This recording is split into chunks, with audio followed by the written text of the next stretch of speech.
All right, we're about ready to go here.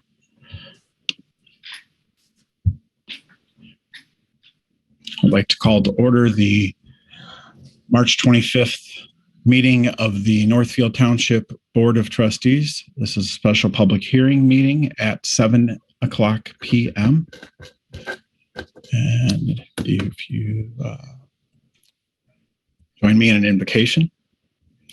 Lord, we ask that you look over our meeting tonight and that you bestow upon everyone calm hearts and passion for the things that they believe, Lord. And we're grateful for the opportunity to have this type of forum and to hear from those that we as elected officials represent. Amen. All right. And if you could join me for the Pledge of Allegiance. I pledge allegiance to the flag of the United States of America and to the republic for which it stands, one nation, under God, indivisible, with liberty and justice for all.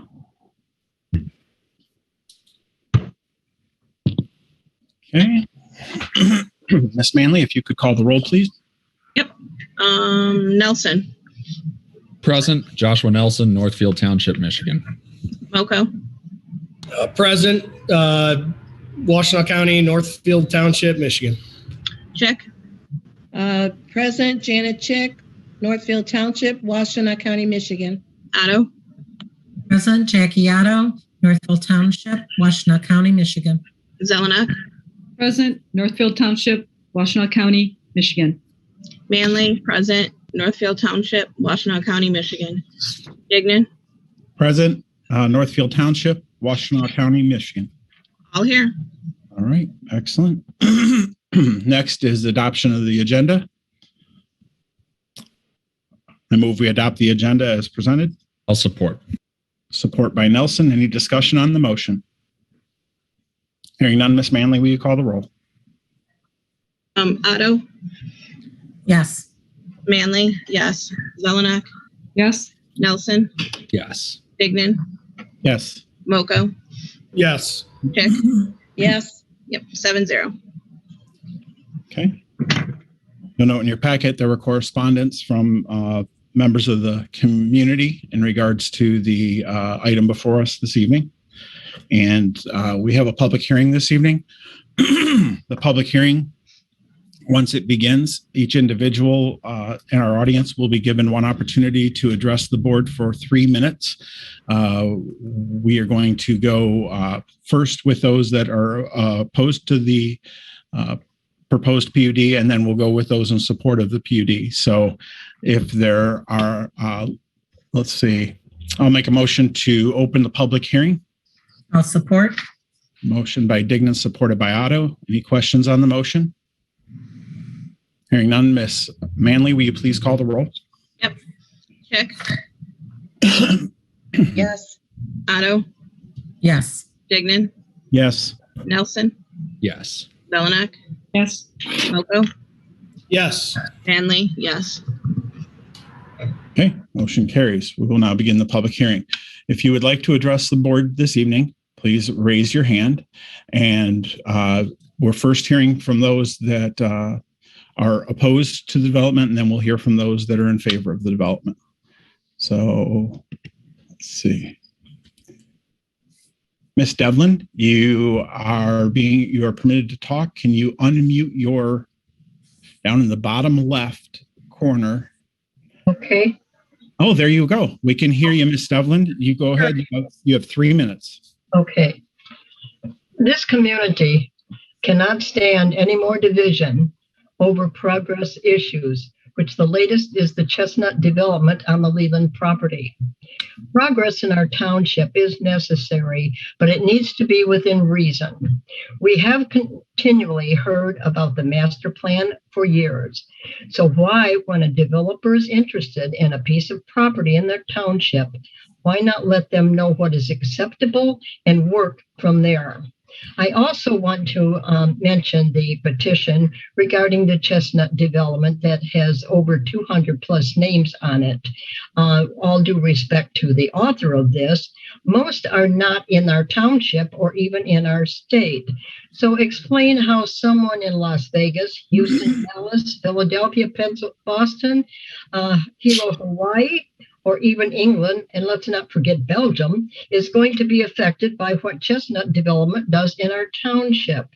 There's nothing wrong with 61 family homes or apartments that are built within reason. But the map that I see is not reasonable. Bottom line is this: the Planning Commission, the Township Board, and Chestnut need to sit down with a workable plan. It's called negotiation. Thank you very much. Have a good evening. Thank you, Ms. Devlin. We appreciate you coming out this evening.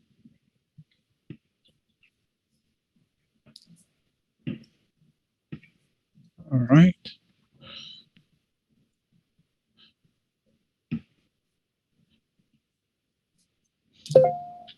Mr. Zarzecki, you are recognized for 3 minutes. Thank you. John Zarzecki, 6163 Helner Road. While you've heard several, or you're going to hear several pros and cons on the proposal, I'd like to address one specific area, which indicates that the current proposed preliminary PUD should not be approved due to a flaw in its design, and it should be returned to the developer for revision and resubmitted to the Planning Commission for reconsideration. In your packets, the McKenna memorandum dated 4/20 and the addendum to that memorandum dated 4/26 is what I'm addressing. In the second paragraph of that addendum, the last sentence, it states the area plan is what is approved in the preliminary stage. This includes general layout of buildings and roads. As noted by the Northfield Township's building official memo, which was dated 3/28/21, the layout fails to meet the Michigan Fire Code. The PC received this information from the building official 1 hour before our meeting, where we discussed and eventually passed on to you the preliminary plan, not knowing that we had this issue to deal with.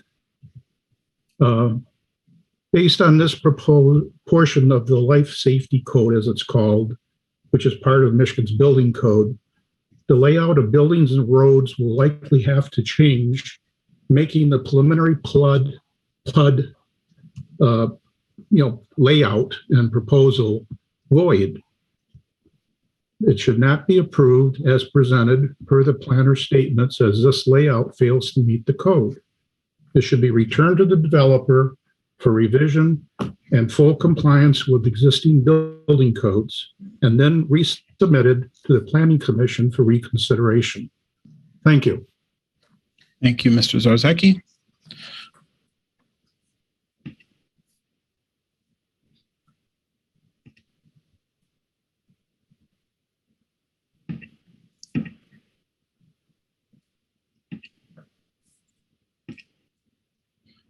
All right, the next individual is Rachel Price. You're done. Are you there, Rachel? Hello. Okay, you have 3 minutes. Hi. My address is 4294 Linden Lane, Ann Arbor.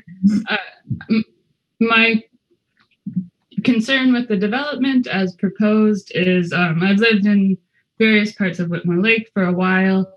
The traffic is really bad on different parts, and I just worry that with the density and addition of so many cars, now living off Territorial, which is already a busy road at given rush hour times, and 23 is really busy, I feel like the density with which this is proposed doesn't account for how that's going to change the traffic layout of our community.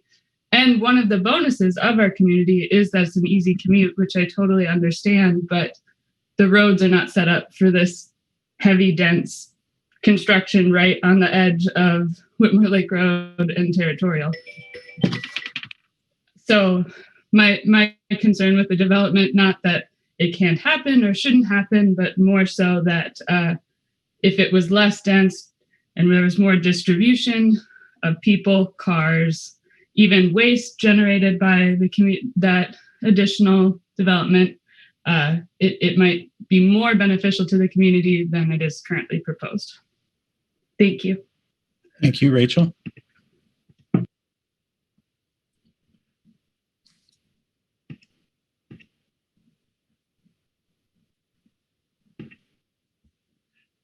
Mr. Gordon, you're recognized for 3 minutes. Hello, David Gordon, Helmer Road. I think it's interesting that the anti guys get to speak first, but the pro guys get the last word. I've never seen that done before in our township under public hearings. On the evening of April 7th was the only time the Planning Commission discussed the Chestnut LLC rezoning request, and the majority of the planning commissioners found it unacceptable. A 300-page detailed packet from Chestnut was handed to them, and they were only given 3 days to review it. That's a bad process, and bad processes lead to bad outcomes. And the first bad outcome is that this plan is here now at the board being considered before the Planning Commission's serious concerns have even been addressed, such as the one brought up by Planning Commissioner Zarzecki a minute ago. The PC not only found the plan unacceptable, they said it was incompatible and unharmonious with the surrounding neighborhood, which is a requirement of the master plan. They said the general project concept, the site layout, the mix and size of the uses, and the traffic circulation within the project were all problematic. And since that meeting, the commissioners have discovered numerous other serious violations regarding the rental units, especially, which make up more than 75% of the whole project. They also said that contrary to PUD requirements, a PUD is supposed to be innovative, and yet this project is remarkable for its lack of innovation. There's 61 single-family homes with only 2 floor plans, 208 rental apartments or townhouses with only 1 standard floor plan. The PC was never given a chance to negotiate a better deal, to work with the developer, to find solutions to all of these important issues that could make this a nice project, one that our residents can be proud of. Instead, it got rushed up to the board, and I don't know why. I think the community deserves a better project than this first offer from Chestnut. We've waited too long to just say yes to something that is obviously substandard. We are not desperate here. We've got a great township, and we deserve a great project here. I would urge you to deny this rezoning request, send it back to the Planning Commission with directions that it only comes back with a great plan that everyone agrees fits the master plan and fits the vision of our residents. There's 2 PUDs just south of us, 2 miles south of this intersection in Ann Arbor Township. Together, they add up to 170 plus acres, and 100 of those acres are being donated to Ann Arbor Township for their land preservation projects. On the balance of the property are a number of single-family homes. That sounds like something.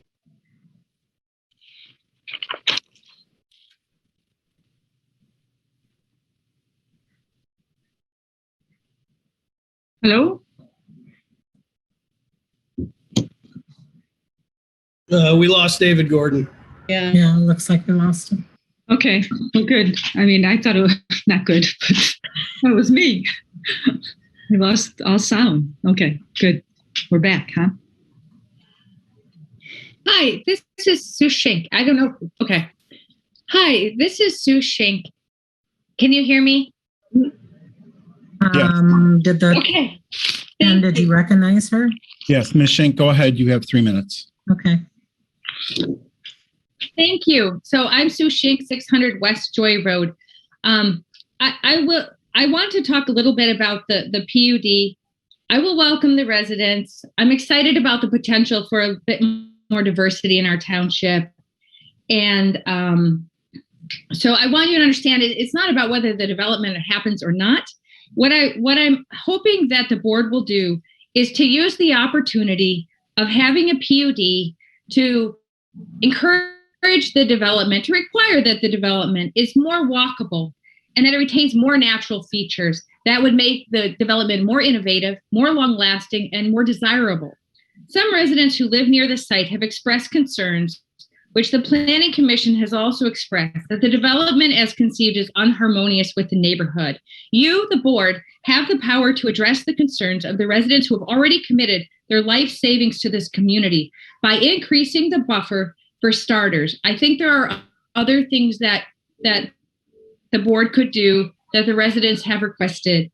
I doubt that the developer would walk away over such a request and would probably expect it. I don't think any developer really expects to go into a community and just expects the community to accept without any requests that are particular to the community, except the development as proposed.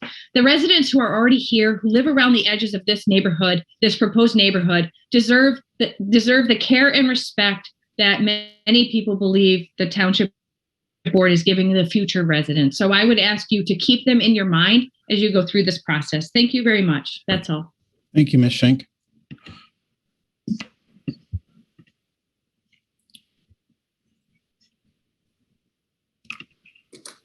Mr. Gordon, are you there? You can go ahead and unmute yourself. Are you there, Mr. Gordon? Yes, I am. I'm not sure what happened there. I'll recognize you for an additional minute, sir. I don't even know where I was stopped, actually, or cut off. I apologize for that. Do you know where it was that I was cut off? Anyone? Miss Eleanor? I think you were talking about Sending it back to the PC. it was wait, and it's a great township and a great and wait till we get back. We have a great township and bring back a great project. Yes. Okay. Recognize you for an additional minute starting now. Okay. Thank you.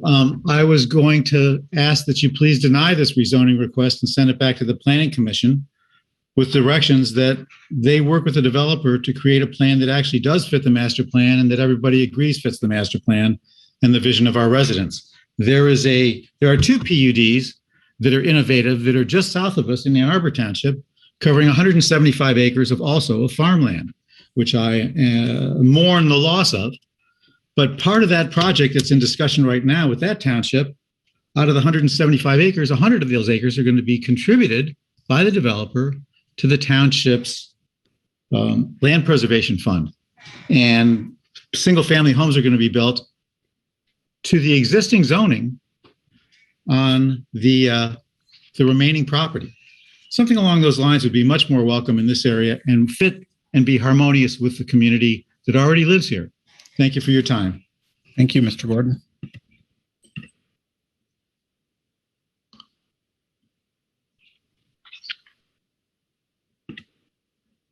Angelina Robataro, you are recognized for 3 minutes.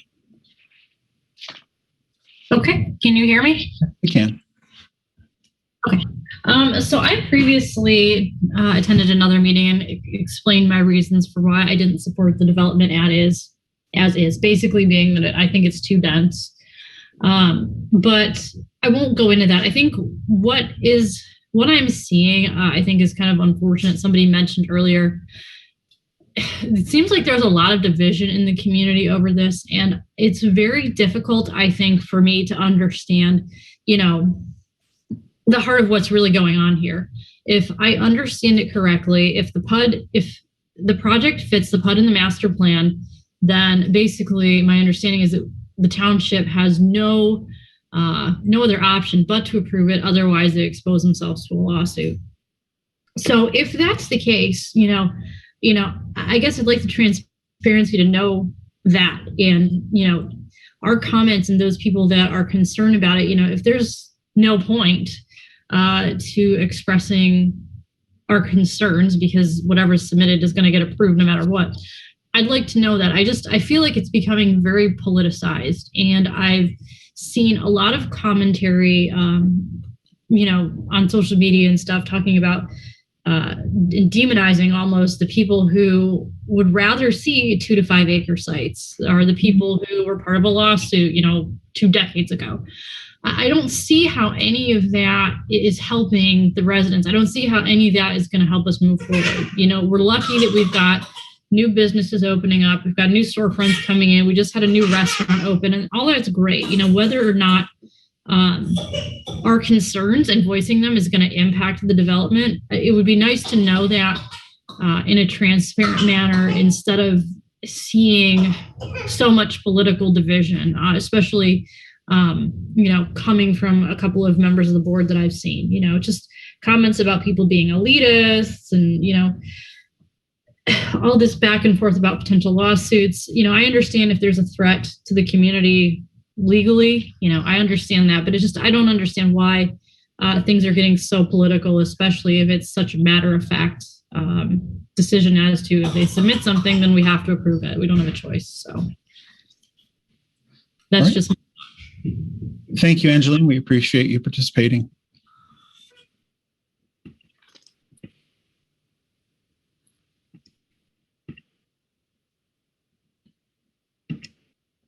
Next, we're recognizing Ms. Francine Dolins.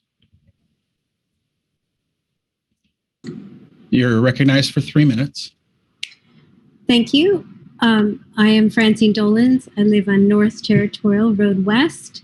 And I am opposed to this housing development as it is designed. It is too dense. It does not fit the master plan. And I don't believe that the residents' comments are being taken as seriously as they should be by some of the trustees. In fact, following on from Angelina's comments, there seems to be an extreme level of disrespect towards some of the residents in this township by some of the Board of Trustees. And that is not professional and it is not acceptable. So the reason why I'm against this proposed plan for the development is not because I'm against development. It's because the plan is going to be high density. It is going to create urban housing. It's also going to create urban housing superimposed on an agricultural field. The PUD has no innovation in it. And the reason why some of the land won't be built on is only because the developer can't build on it, not because he's generously donating that land or creating some kind of innovation. The master plan states that any development should be compatible with the surrounding area.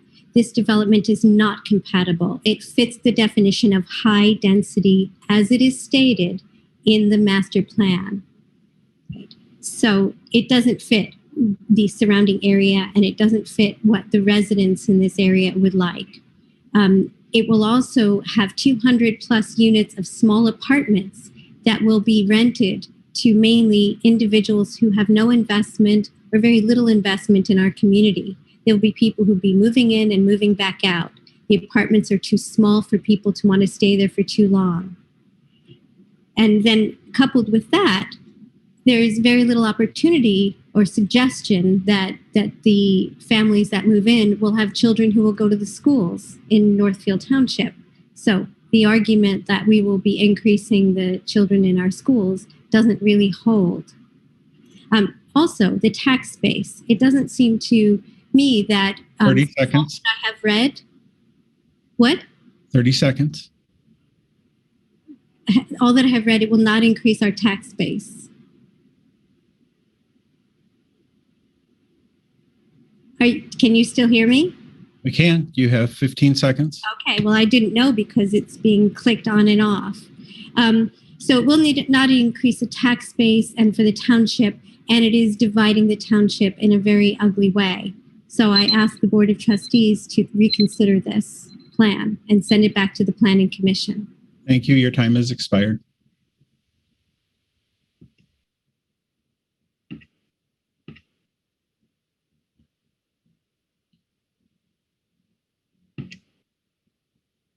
Suzy Weinckowski, go ahead and unmute.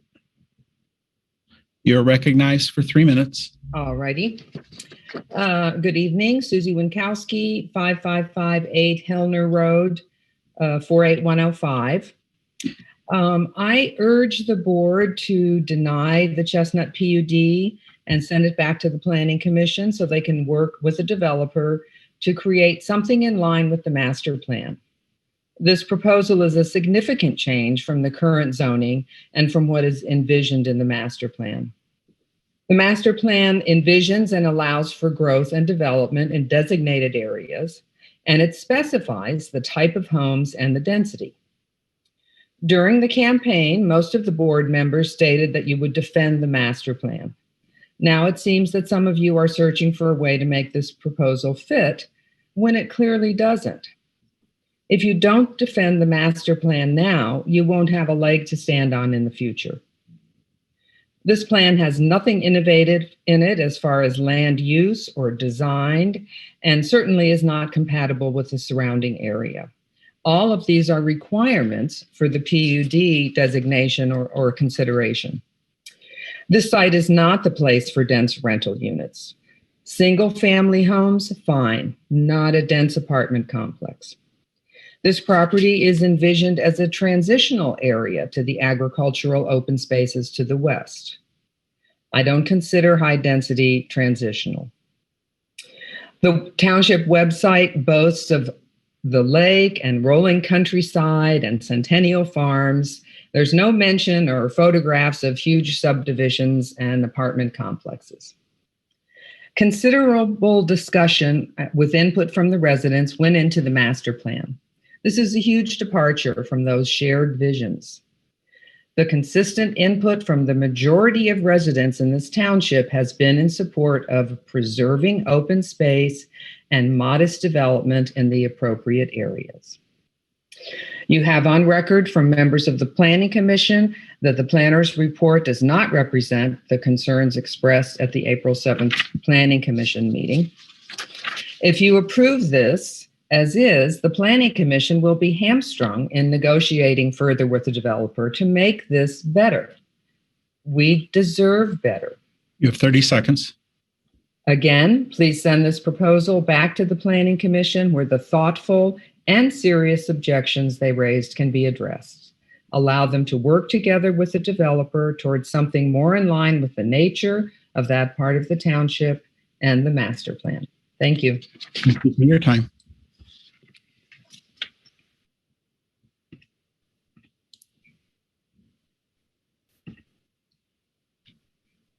James Diamore, you're recognized for 3 minutes.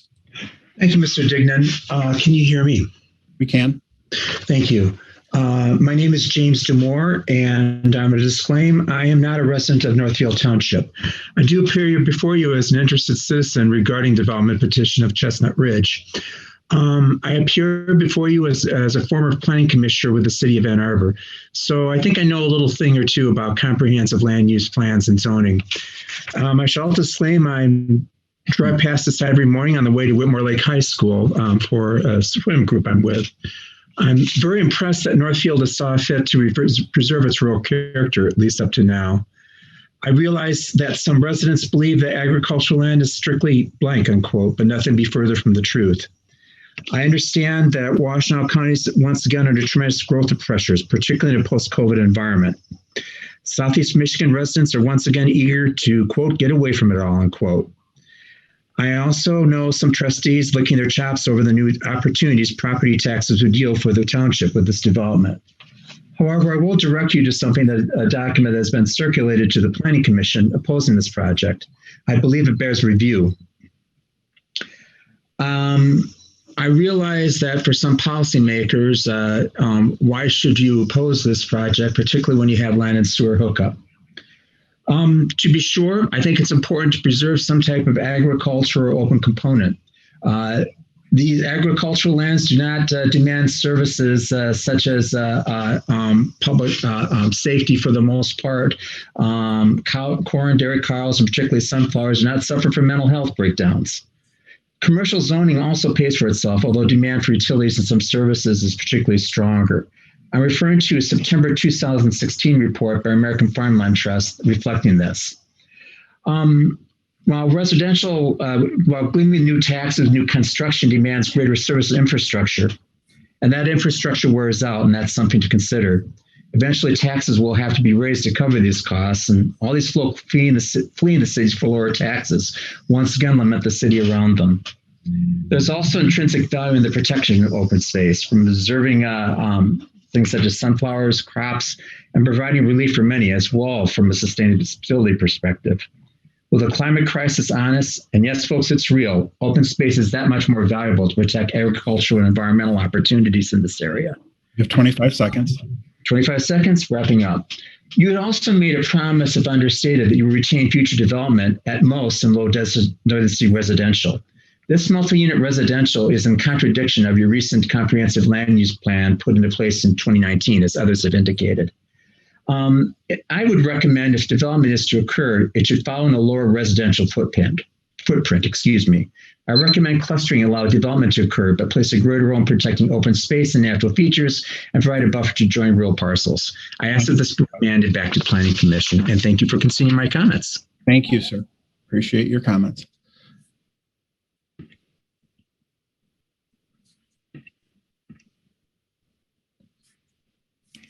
Miss Alexa, are you there?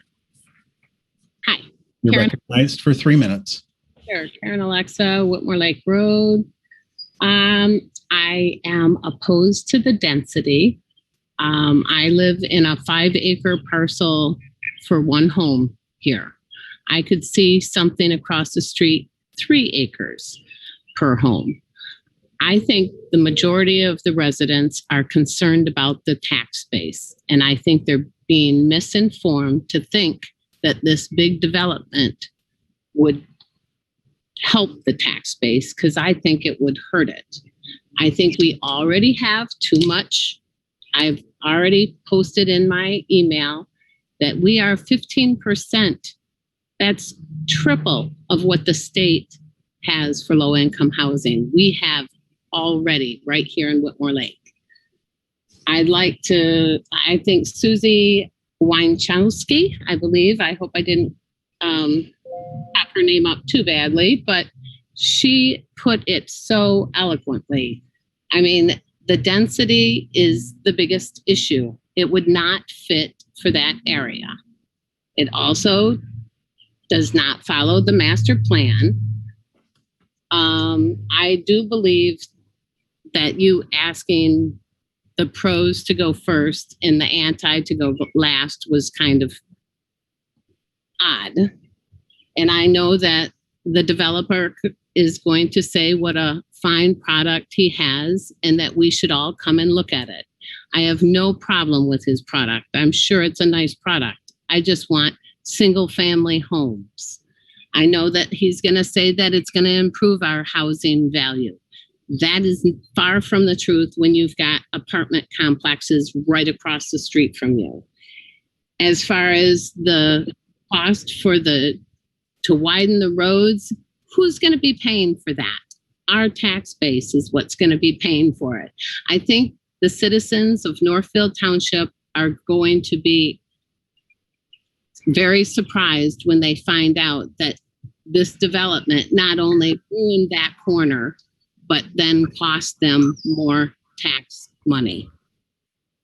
Also, I think these people are not going to shop in Northfield Township. They're going to shop in. Seconds. I think that, the last thing I would ask is that somebody from the board, please tell me if a cost analysis has been done on this development before you take the next caller. Thank you, Ms. Alexa.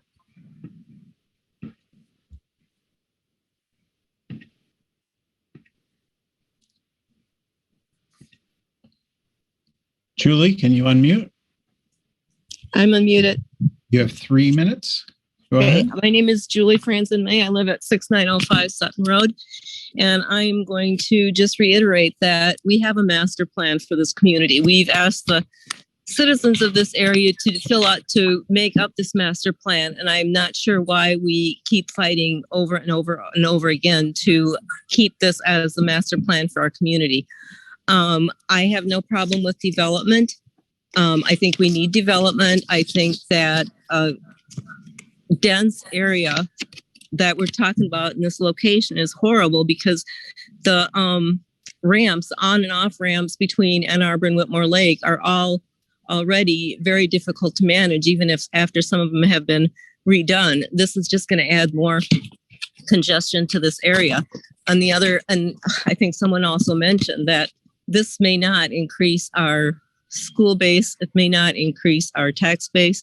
It may not, it's going to require more services, but I don't think that it's going to cause people to go downtown to shop. I think if we want development, if we wanted to make this a more attractive area, putting apartments and a dense development in this area is not going to do it. I think we need to work at our downtown, and supposedly the lake is one of our strong points in recommending this area to someone. I think we need to do more to develop that. To get on the lake right now, you have to go to a little landing up out of town. There's no park area. There's no open areas to go onto the lake. I think if we made our lake area more attractive, that would help with development more than putting apartment buildings out between Ann Arbor and Whitmore Lake. So I'm really, I think development is okay. I think if we want to put a smaller or a lower density development there, that would be fine. But I don't think that what we're talking about right now is going to make our area, the Whitmore Lake area, more attractive. Or, I mean, people will be living there, but they will probably primarily be going to Ann Arbor. So I really think that we need to work on our downtown, on our lake, our beautiful lake, that it would be nice if we had more access, if we had more, we could have more people using the lake area. I think that would certainly, like we have that park area. I don't think we've done anything with that. I think that maybe we should focus on developing that more and try to bring people to the area as a more attractive area. So I really oppose having a high density area there because I don't think it's safe, and I don't think it's going to really improve our local, the things that make this area attractive. 15 seconds. That's all I have to say. Thank you. Thank you, Julie. Appreciate your comments.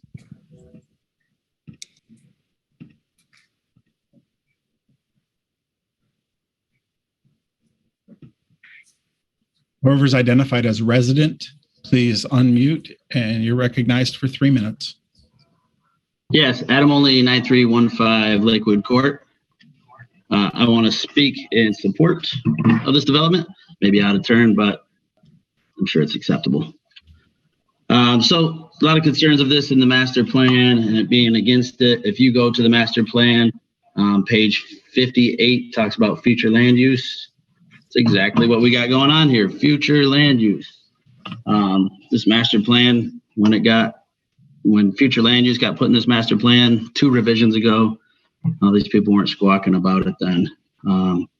Concerns about traffic, that's going to be handled by the developer. That burden's not going to be put on taxpayers. If Mr. Grono wants this development at that corner and the county tells him he has to put in a roundabout or he has to widen this road, that's a burden on him, not the taxpayers. I think it's a great project that fits the master plan's future land use and like the concerns of shopping. Where do you want people to go downtown and shop at? We have Pollys. I highly doubt any of you do your weekly grocery shopping at Pollys. Why would you expect these people to? In the lake development, that's exactly what we're getting. There's one open piece of property on the lake right now, and the township owns that. The township's putting in public space there and putting in residents there. If everything goes forward with Livonia Builders. So I think that this piece with the Chestnut development and what's taking place right now with Livonia Builders on the lakefront are both great projects that will just move our township forward. And I know some people are saying less density. It fits the master plan, guys. Any board member that votes against this tonight, you can really throw out any argument you ever make in the future about your fiduciary responsibility to this township, because you voting against it is going to cost us money. You can also throw out any argument you make in the future about our master plan or sticking to zoning, because this does. You know, Mr. Grono has met with the township. He brought to the township something that fits our master plan and fits our zoning with the PUD, and we're moving forward with it. I'm excited to see the board make an educated decision tonight, and that the Planning Commission really kind of flopped on this one, not knowing the difference between a zoning change and a PUD during their meeting. Mr. Olney, you have 30 seconds. Have a good night. Thank you.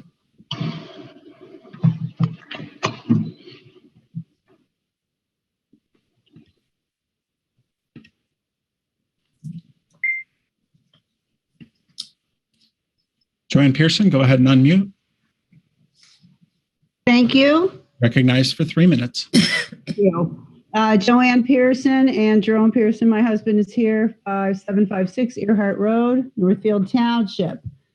So with the exception of the gentleman who went before me, I would like to reiterate and say that I agree with the people who are making the points as to why this should not move forward as it currently stands. I'm not going to take my 3 minutes because I submitted our opinion to the trustees, but I'm not sure if I made it in time for the packet. But I do know that it was received, and I thank Treasurer Zelodok for responding to me and letting me know. So you do have that information. But we need something that is compatible with the surrounding area. The Planning Commission, who are a group of people who are, were doing their due diligence with what they could in being asked to read 300 pages in 3 days. That's right there is, just not good. What else can we say about that? So you have a recommendation from the Planning Commission. You also had a Planning Commissioner come on early on and caution you. So, the problem always is that the developer comes in and says, we want to work within the township, and then they put something forward that is not what is best for the township, particularly the people who live around it.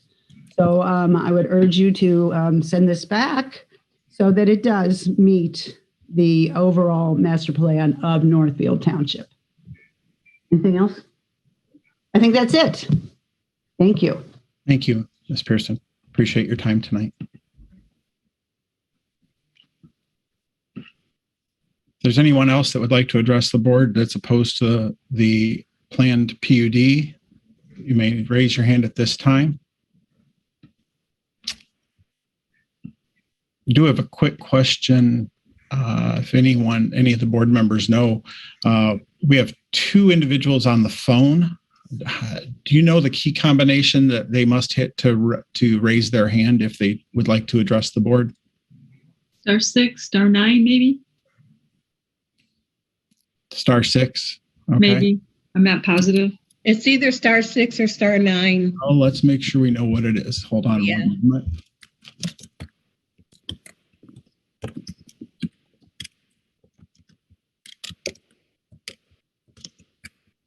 Don't want someone to not get their chance to address the board this evening. Yeah, one is to raise your hand and the other is to unmute yourself. So *9 will raise your hand. So if there are any members that are on the phone that would like to address the board, press *9 on your phone, and that will allow you to raise your hand. Okay. I do not see any individuals there. We will go to now those that are in support of the development. If you'd like to raise your hand, and we will call on you. You'll be given 3 minutes to address the board.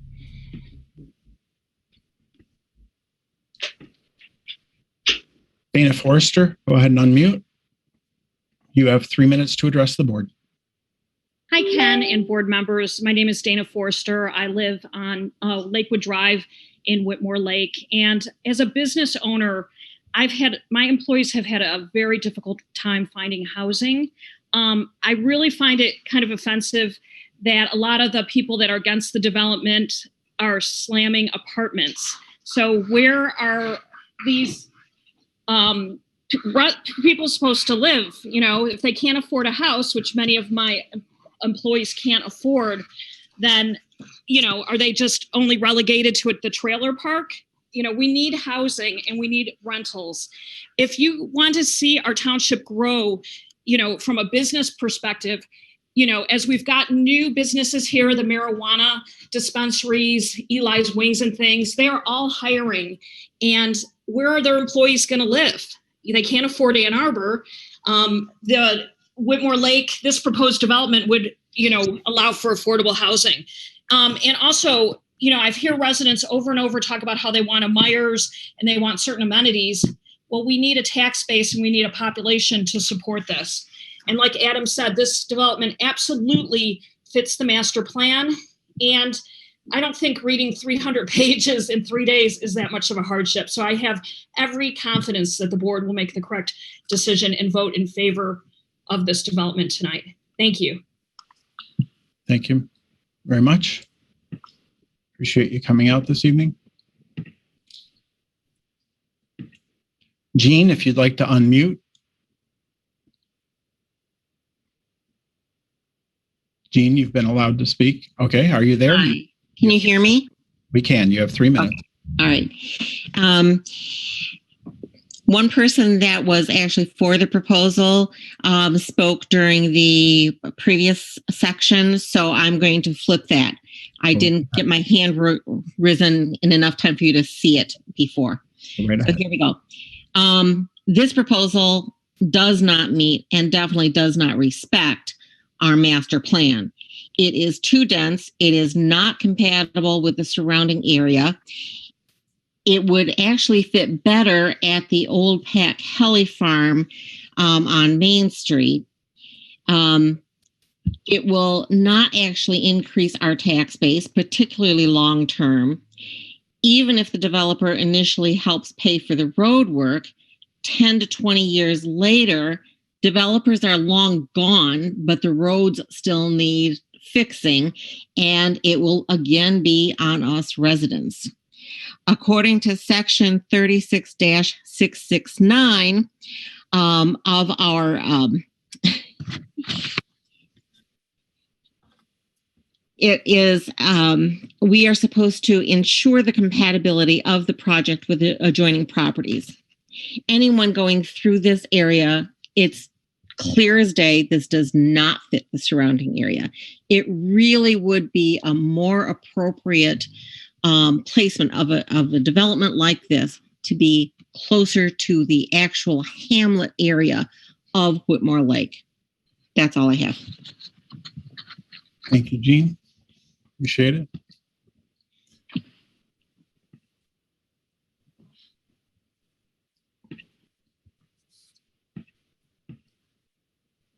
I will remind folks, if you can, if you're willing to state your name and address for the record, we would appreciate it.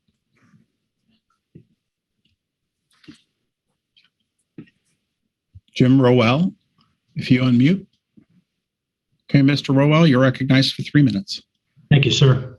My name is Jim Rowell. I'm the building official for Livingston County. I live in Brighton, Michigan. And I just want to say that there is a huge need for this type of housing. We have some of these projects in our local areas. Some of the townships have been fairly receptive to it. They fill up quick. They're done quite well. And I'm not going to pretend for 1 minute that I know what your township needs. I'm sure your board and your planning commission will make judgments on density and road size and widths and those types of things. But I would just like to say a few things about the developer.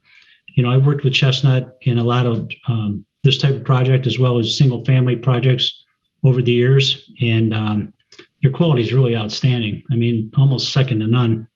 I don't want Chestnut to get a big head about this, but you know, they're dependable. They're reachable. They're approachable.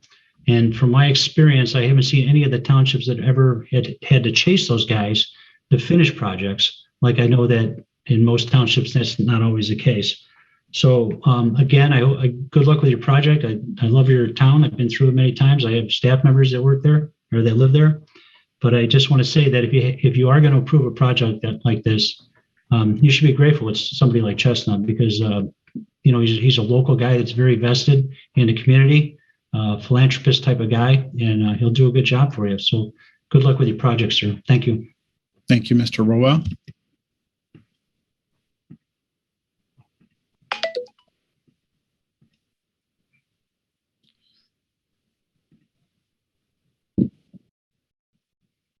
Mr. Jeffries, is it? Joe Jeffries? Yes, it is. Okay, you're recognized for 3 minutes. Right. My name's Joe Jeffries.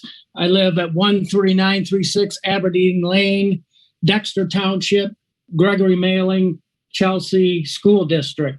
For the last 9 years, I've served as the pastor of First Congregational Church in Chelsea. And I'd like to thank the board for their consideration in this project. I know firsthand how challenging it is for townships, local municipalities, with working in the Chelsea community with organizations like Faith in Action, where we worked for 3 years to redo and rejuvenate 17 apartments in downtown Chelsea. To face what we're facing, this nation's facing many crises. Well, we have a housing crisis where younger families and even older families in our community cannot afford to live where they would like to. When we finished that project, we felt like it was a victory, but it also felt like we put a Band-Aid on a severe wound. Affordable, quality housing is difficult to find. And I know firsthand the reputation of Chestnut Development and Steve Gronow and working with them in projects that we have in like mind with helping the community, helping those in need in reaching out. Chestnut Development is not just a real estate developer. They work at creating community. I encourage the board to consider the approval of this project and how it would be virtually a beacon of hope and love and light, not only for your community, but an example for the surrounding communities around you that this can be done. It can, we can reach out and make a difference in this world and help those that need. I thank you for your time, and I encourage you to support this project. Thank you, Mr. Jeffries.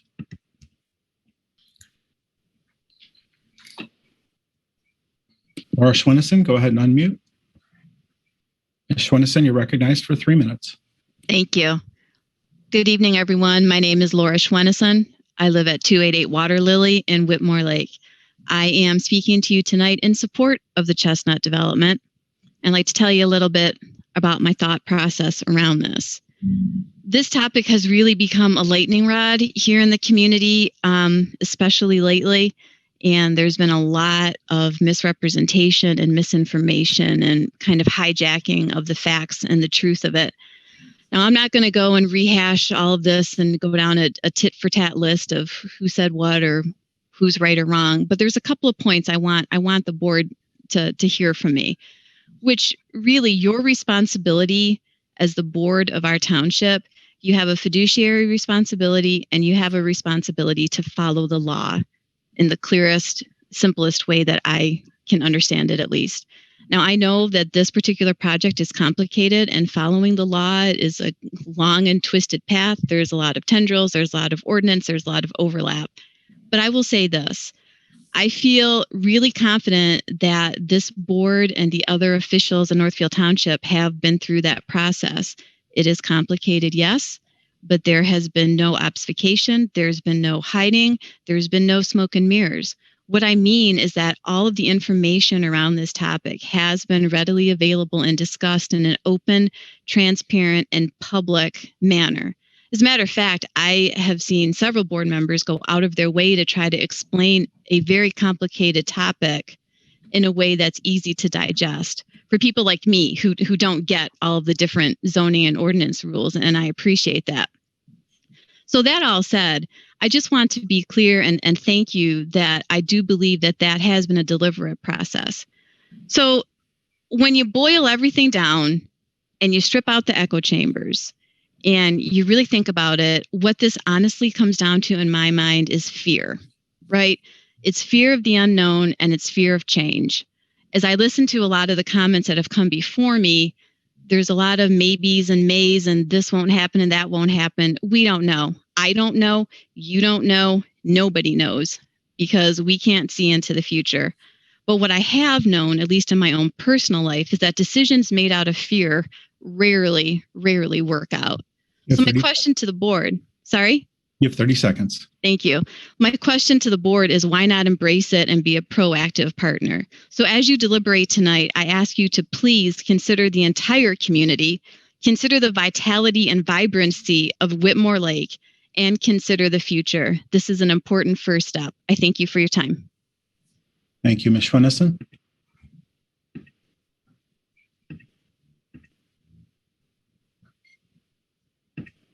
Next, Christian, if you'd like to unmute. Yes, thank you very much. Can you hear me? 3 minutes. Go ahead. Yes, thank you. So my name is Christian Boujay. I actually live in Howell. I'm a real estate agent. I serve Livingston County and the surrounding areas. And I want to touch on and elaborate a bit further the point of the severe lack of housing available that some people have mentioned already tonight. So it's just a severe lack of housing in general, let alone affordable housing. But to put that in perspective, currently Livingston County absorption rate is about 4 weeks. All of Washtenaw County is about 9 weeks. So what does that mean? That means essentially if no one were to list their home starting tomorrow in Washtenaw County, it would sell out in about 9 weeks. There'd be no more homes for sale. To expand on that point further, a healthy housing market or economy is about 6 months worth of inventory.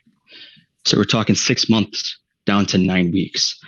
So obviously we can see that gap there, that not only our towns here, Livingston County, Washington County, but nationwide is facing. And the chief economists of NAR and economists across the country are pointing their finger towards really two aspects of that. One being a severe lack of new construction, such as this, since the economic downturn in 2008. Simply no homes are being built. There's a large gap there, and we're still trying to fill that void. The other key factor here, and I think a few people mentioned this, and a business owner referred to employees and so on looking for housing, is the extremely large demographic of millennials that are now hitting the housing market, whether it's affordable homes, home ownership, or rentals or leasing. They're causing this enormous strain on top of the lack of inventory that's available. That's making it very difficult for people to purchase a home or find housing because of the shortage. So developments like this, and why I'm for this type of development, would absolutely serve a need in your township, other townships, and beyond. But take it a step further, this type of quality that Chestnut brings in their single family, the multifamily, the leases, and home ownership would take that a step further. So I understand the decision that the board is facing here. I appreciate that, and I'm sure you appreciate the opportunity that you're faced with on accepting such a plan that would provide the opportunity of home ownership or housing in general for these folks that are really having a hard time. So thanks for your time. I appreciate it. Thank you, Christian. Appreciate your time.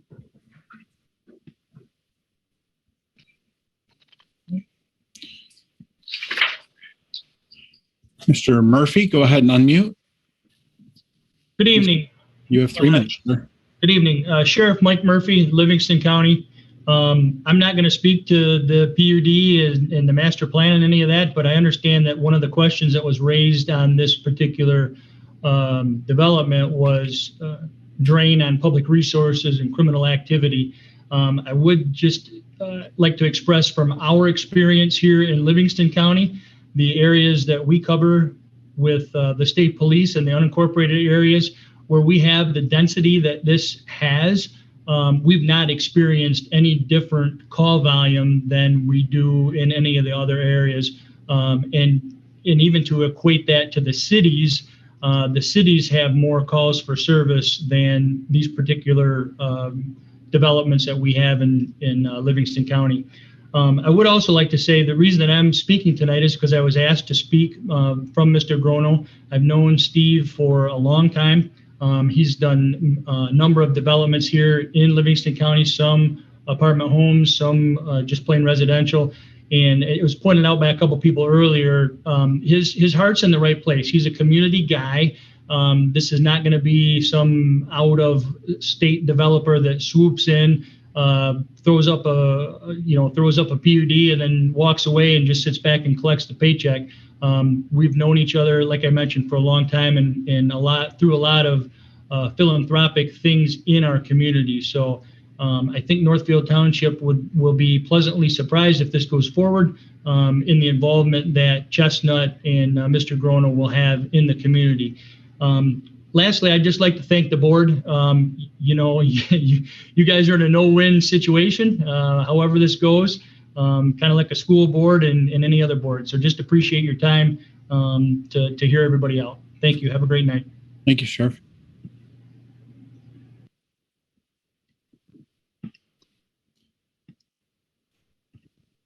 Mr. L.J. Walter, unmute, please. And you're recognized. Can you hear me? Go ahead. Can you hear me? Yes, we can. Oh, great. L.J. Walter, 412 East Shore Drive. I'll be short. I don't really have anything planned. I just wanted to, express my support for this project without question. I think it's a great idea. I wanted to make 2 points. One, I used to actually live in a development very similar to the one that's being proposed here as a rental in Howell before we bought this house here. And I've heard a lot of people make comments that it's not going to fit in with the surrounding area. And this is going to sound a little bit mean, and I apologize. But I think there's a certain aspect of truth there in that, I mean, if you look around Whitmore Lake, there are some certain parts that are kind of falling apart. The place that I used to live was gorgeous. Sidewalks, well-kept roads, clean, just pristine. So I think it would be a great addition. It doesn't fit in, but I think it should. Secondly, and hopefully finally here, I wanted to respond to the idea that's I've heard not only just here, but also online, that having apartment complex or apartment units rentals somehow invites some kind of a bad element, like transients that are going to come in and, I don't know, like the aliens from Independence Day, just like suck up all the resources and then move on to the next place. I mean, I spent, a good 10 years after college living in rentals, and I sort of resent the implication that I was somehow a bad element or a blight wherever I was living. So I definitely support this project. I hope that the board puts it through, and I appreciate the time tonight. Thank you. Thank you, Mr. Walter.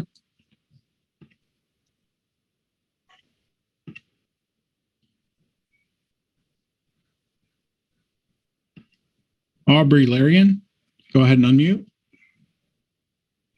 Hello, can you hear me? You can. You're recognized for 3 minutes. Hi, thank you. Aubrey Lorraine, 3488 Norton Road. I live in Howell. I am a licensed real estate agent here, and I wanted to be in support of this project for a few different reasons. So we are finding, as Christian mentioned, who was the other agent that called in, that demand for housing is very high right now, and the demand for this product is even higher. A few people mentioned that this is not an innovative product, and I would strongly disagree with that.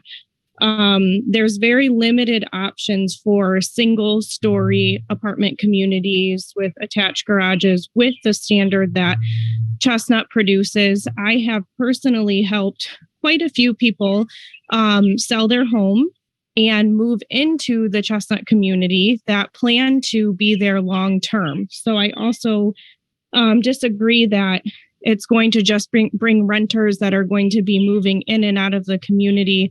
A lot of people have moved to the Chestnut communities to stay there as their permanent residents.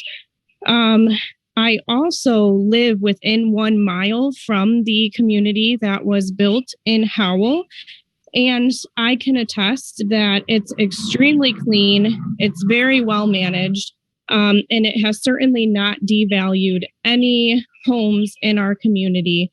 It has been a great addition to the community and has filled a need for housing here that we didn't have before. The community stays full and it has very happy residents and it's very well managed. That is why I am in support, and I would encourage you to support this project as well. Thank you. Thank you.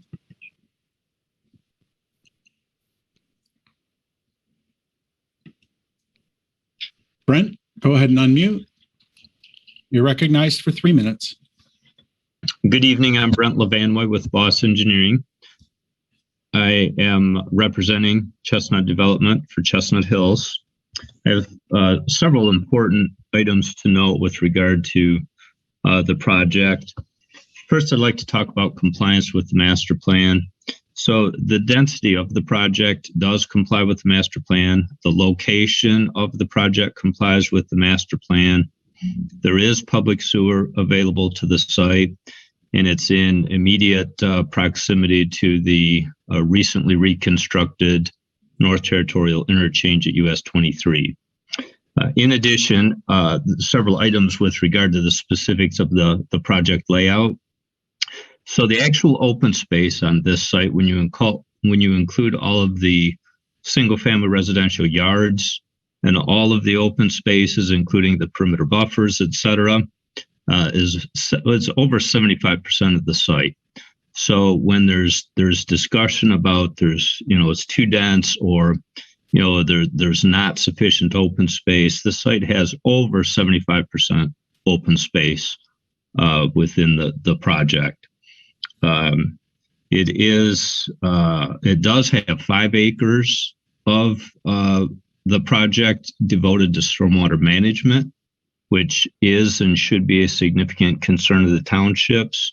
We will be, of course, meeting the Washtenaw County Water Resources Commissioner standards, which are the most stringent in the state for stormwater management. As we move forward with the project, we will obviously be submitting the plans to the Water Resources Commissioner. We will be submitting and have submitted the initial plans to the Road Commission, and we'll be working with them further. The site will have private roads. The private roads will not be a burden to the community. Those will be maintained by the association for the project. Going back to the stormwater management, we are in the Horseshoe Creek watershed. That is approximately 19,500 acres. The site is only total of 90 acres with a very small amount of that impervious surface. And again, from a stormwater management perspective, we've devoted 5 acres of the site to stormwater management. 25 seconds. Thank you. So to wrap it up, in this particular site, it is conducive to this type of development. It is in the proper location within the township for this type of development, and it is supported by the master plan. Thank you. Thank you, Brent.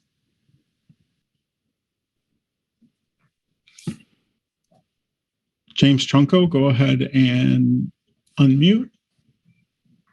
And you have 3 minutes. Oh, hang on. Yeah. Mr. Trunco, are you there? Try this again.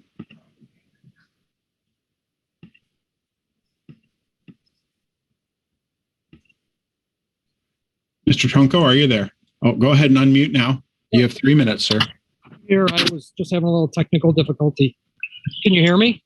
Yes, we can. Okay. So I'm in favor of the Chestnut community.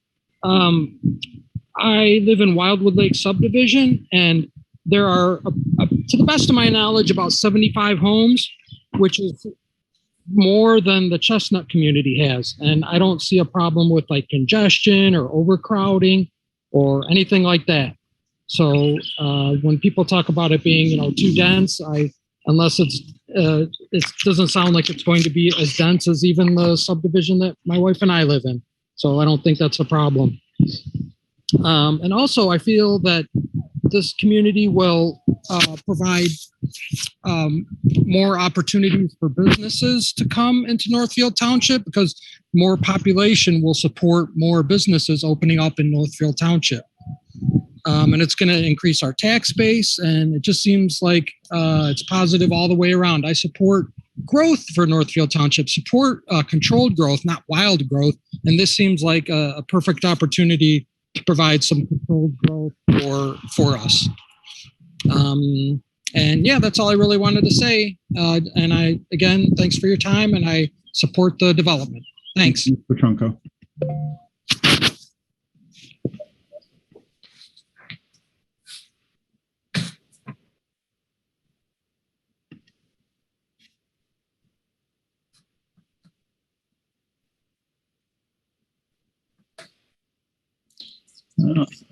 Mr. Warburton, I'm trying to allow you to talk, but it says you have an old version of Zoom. Hang on one moment.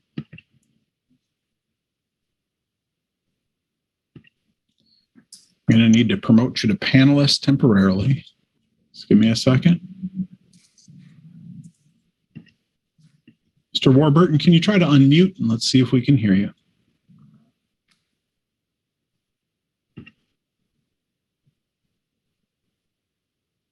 Are you there, Mr. Warburton?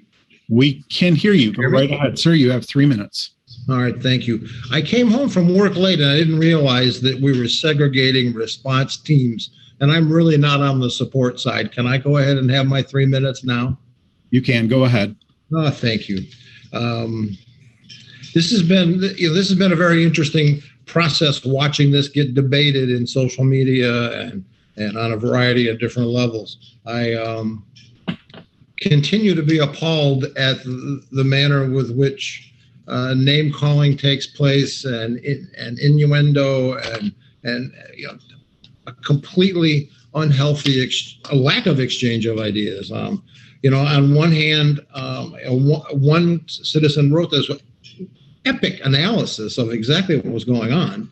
There's one faction that's terribly concerned about the environment, and the alternate camp has not prevailed with name calling and tantrum having. I think 208 ground level apartments attached is a lot. I'm less than a mile away from this. We've had 2 wells in 30 years, and I'm terribly concerned about the source for their water. That's 300 residents, and it's not terribly far. My property is worthless if it doesn't have water. I'm sure there's a tremendous process that's going to be gone through, but it just sounds like a lot, And when you step back and really look at the reality of it, it's about $3.5 million worth of revenue for a developer annually from the backs of the people we're saying can't afford to buy homes, and an amount of money that would be more than they would need to buy a $150,000 house or condo. There's nothing socially redeeming about this project. There's nothing diversity redeeming about this project. There's nothing novel about the project other than creating a massive cash machine for an out-of-town developer and taking a chunk of land, which admittedly is at the end of the industrial row that the Planning Commission has allowed to develop. I mean, there's a junkyard and truck repair facilities right next to where you're going to put all those families, and that seems awfully appropriate. But I wish you'd send it back to the Planning Commission and see if there isn't something a little more innovative that can be done. To walk through that development, it's going to be a matter of passing a massive number of garage doors, and that should be on the other side of the building. The street side should be, the walking side should be the entrance to the units. I think that can be made to be much more aesthetically pleasing and much more functional. But 25 seconds, sir. Yeah, I'm done. I appreciate you letting me ramble on, and it's a brand new computer in Zoom. I don't know why it's showing as old, so I will find out, Ken. No problem. Thank you, Mr. Warburton. I appreciate it. Yep. All right. Just a moment here. Mr. Stenalecho, go ahead and unmute. You're recognized for 3 minutes, sir. All right, thank you. Good evening, everybody.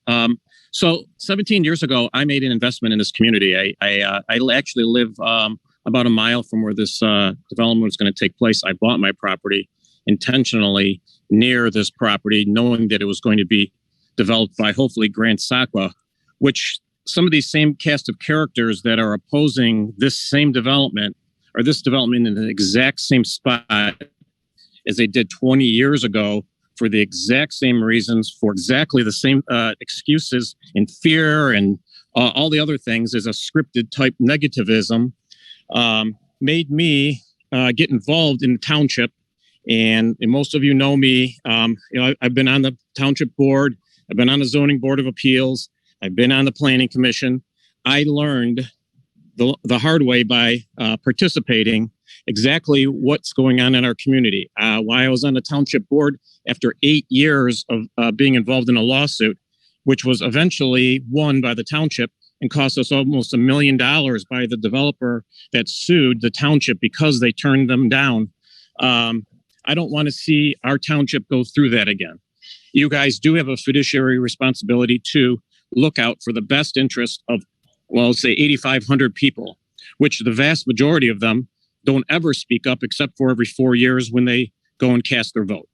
So you 7 are the deciding factor. You are the representatives of the 8,000 plus people, and you need to do what is in the best interest of the community as a whole.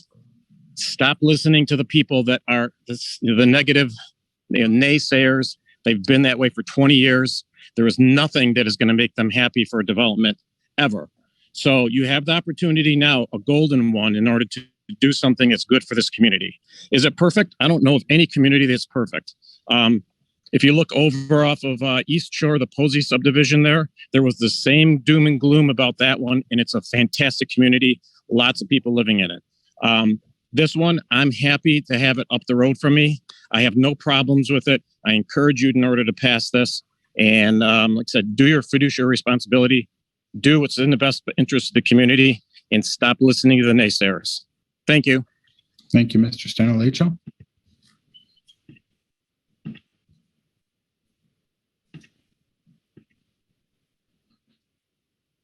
All right, next we're going to go to Heather Vandekar. Again, if there's anyone that would like to address the board, please raise your hand. We will ask you to address the board.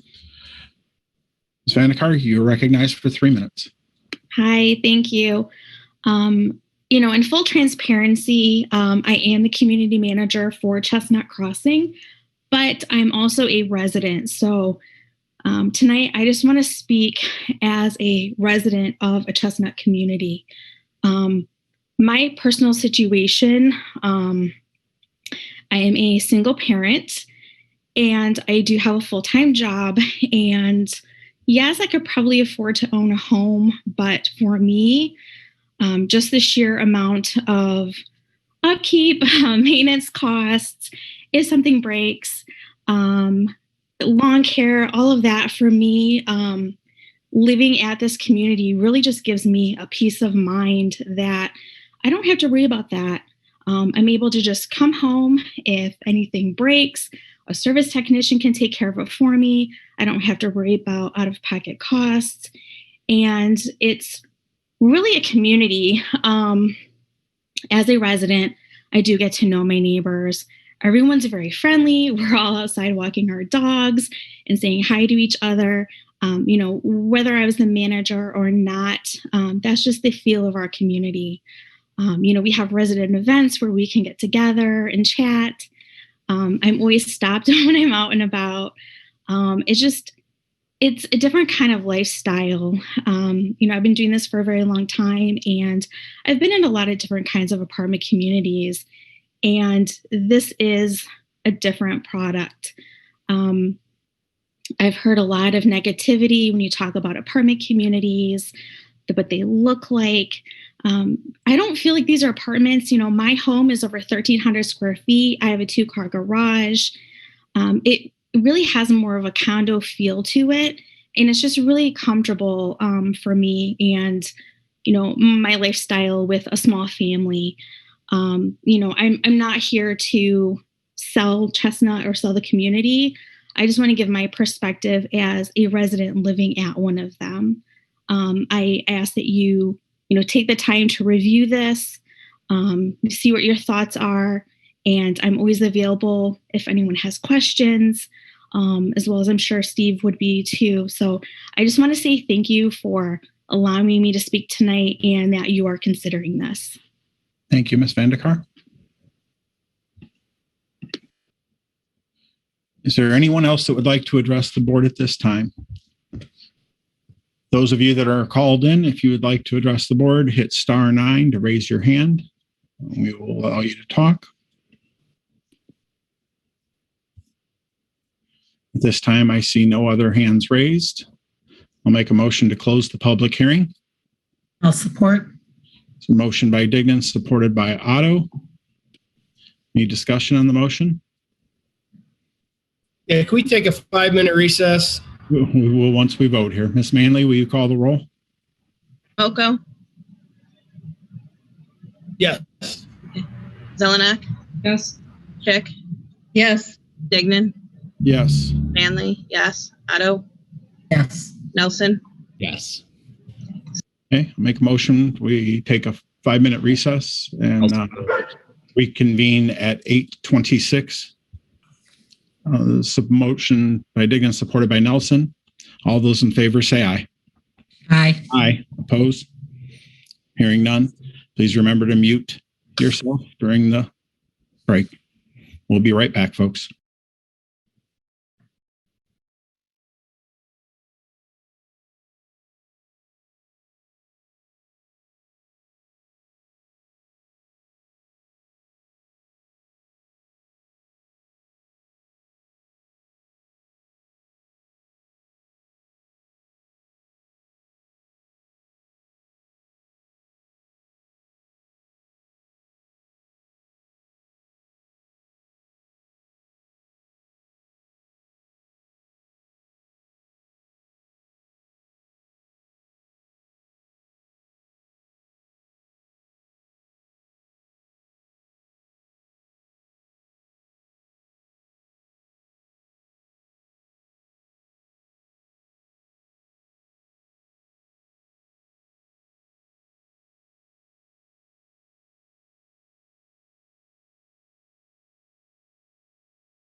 Just wait a moment for the rest of the board members to come back.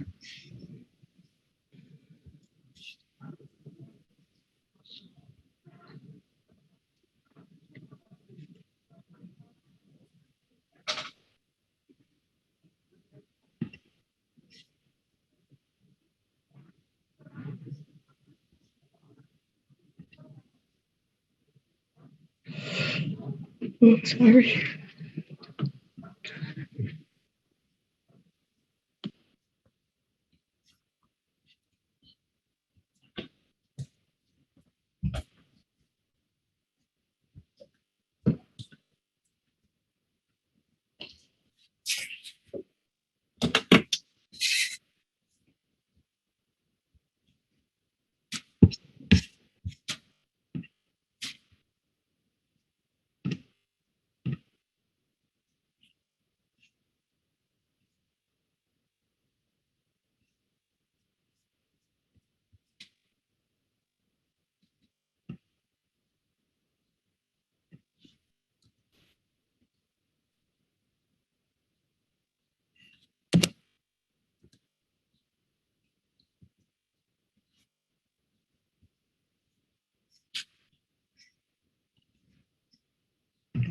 Everybody back?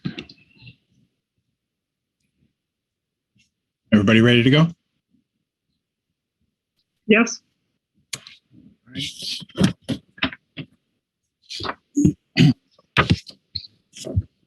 Proceeding with the agenda, we're now under old business action items. I'd like to make a motion regarding the Chestnut Hills preliminary residential PUD covering approximately 77.8 acres. The residential PUD, which includes approximately 269 units. I'm going to pause for one moment. Lisa, I will send you the text to this. Lisa is our recording secretary. I just appreciate her difficulty in trying to capture this. Let me proceed. The residential PUD, which includes approximately 269 units consisting of approximately 61 single-family detached homes and approximately 208 attached rental townhomes with a project density of approximately 3.5 units per acre. The residential PUD, as noted, is compatible with the area defined in the Northfield Township Master Plan future land use as outlined by our professional planning firm, be approved based on the following findings of fact. 1, the requested rezoning change is justified by a change in conditions and demand for more accessible housing options within Northfield Township. 2, the failure to follow our master plan may set precedents, and the possible effects of such precedents could result in development in areas not identified for such growth on our future land use map. 3, the township has sufficient capacity to provide township services such as police, fire, and sewer facilities and/or programs that might be necessary. The multiple schools located within Northfield Township and the 3 additional school districts serving Northfield Township have sufficient capacity to serve any new students that may come to the area. 4, the requested PUD is in harmony with the township's adopted master plan future land use map with the following conditions. There shall be strong paved pedestrian connections provided throughout the site and along Whitmore Lake Road. 2, there shall be a 100-foot buffer around the perimeter of the parcel. 3, that the applicant resolve the issues identified in the OHM and McKenna reports, both dated March 30th, 2021. 4, that the applicant obtain permitting and approvals from the agencies defined on page 2 of the OHM report referenced above. These above conditions must be presented to the Planning Commission and Northfield Township Board of Trustees in order to receive final PUD plan approval. That is my motion. Is there support? I'll support. Motion by Dignan, support by Otto. Discussion? Mr. Moko. I'd like to, if you can hear me, I lost internet for a minute, so hopefully you guys can hear me. I'd like to make a motion. If this motion doesn't pass, I'd like to make a motion that we send it back to the Planning Commission. Well, we'll see where this motion goes. Any discussion? Yes, Ms. Chick. Okay, so I'm not sure, is this, if we wanted to place an additional condition, is this where we would do it, or are we? There's a motion. There is a motion on the floor. Okay, so not an amendment, we can still add a condition going forward? No, you would need to be an amendment. Okay, I would like to make an amendment, a friendly amendment to the conditions, if I may. Okay. Okay, in the interest of providing, because it will, there will be impervious surfaces, and a way to mitigate that is to add appropriate, I don't want to call it landscaping. I would like to make a motion that the developer, as a buffer, in the buffer areas around the proposed area, that they put in hardwood trees like oak and red maple, as opposed to bushes or evergreens, or evergreen trees, especially along the Whitmore Lake Road area, just so that it will provide more of a canopy when they are mature, to mitigate some of the impervious surfaces that a development would bring. So I want to read this back to you so I understand. Your proposed amendment is that the developer are there specific buffer areas that you're referring to? That's the perimeter, especially in the perimeter. And if I also wanted to add that in the current plan, they have a decorative tree up front, a Bradford pear, I believe it is. If they could add a tree in the back as well, trying to get the biggest canopy we can get in the area. So that in buffer areas contain hardwood trees. Yeah, red maple and oak preferably. And that there's a tree planting in the front of each unit and in the backyard of each unit as well.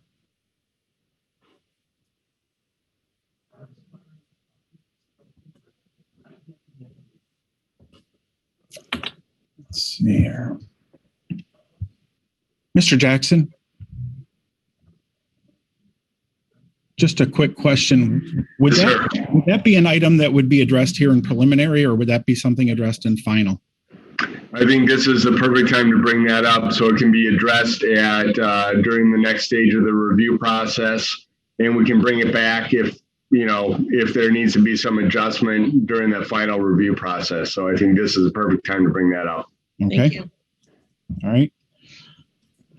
And Ms. Chick, just so I can get some clarity on your proposed amendment, when you say each unit, are you speaking of the rental units, or are you speaking of the housing units, or are you speaking of both?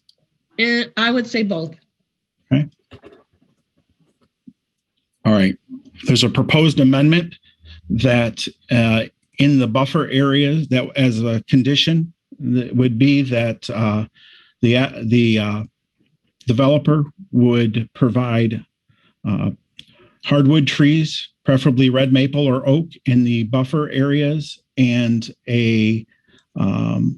what did you call them again, Ms. Chick? What type of trees? Ornamental or decorative? They're proposing, if the units are proposing an ornamental tree, a Bradford pear in the front, but I would like a hardwood tree in the back. Okay, ornamental trees in the front of each unit and a hardwood tree in the back. Right. Okay. Is there support for the proposed amendment? I'll support. Okay. An amendment by Chick, support by Otto. Is there discussion on the proposed amendment? Seeing no discussion, excuse me, Ms. Manley, will you call the roll? Yep. This is only on the amendment. Otto? Yes. Zelenak? Yes. Chick? Yes. Nelson? Yes. Moko? Yes. Manley? Yes.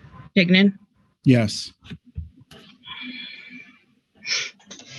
Okay. So we're back to the original motion. The amendment did pass and would now be part of the motion. Is there any other discussion on the motion? Yes, Ms. Zelenak. Let's have a few finding of facts. First, though, I would like to thank everybody that came out to speak tonight, our residents and everybody that have sent us letters. I would like to go through, it seems, as far as the first fact, the development is not compatible with the Township Master Plan. When you look on page 52 of the future land use map, there is a very small piece of this property that is zoned mixed use. The rest of the property is medium density residential. This development is proposing to basically build multi-units, which is on a very small portion. The developer has asked for the PUD because it is a rezoning, because what he is asking for is not consistent with the master plan future land uses. The PUD circumvents our master plan. The next one is when you go to and you look at the actual PUD, which is the Plan Unit Development Ordinance, you look on page 1, which is section 36-667 intent. It says that this will be innovative. This is not innovative. We even had one of our members of the public talk about the garages. You see a bunch of garages instead of like grass and walking space. I think, again, this is something that the Planning Commission should be looking at to be able to redesign and do it friendly. But if we approve as is, that will not happen. Next fact is our zoning administration was not involved in the project. If you look at the same section, section D2, it says that the zoning administrator, the development should be sent to the zoning administrator first. That did not happen. I'm not sure why. The next one is you look at D3, and I actually talked to our zoning administrator. If you look at the D3 section of the PUD, it said that it will not change the essential character. It will. Basically, though, it will change it. I'm not concerned necessarily about this one development if it was just in isolation. It is about the many developments that will follow. We will be setting a precedence. We will be saying the master plan doesn't need to be followed.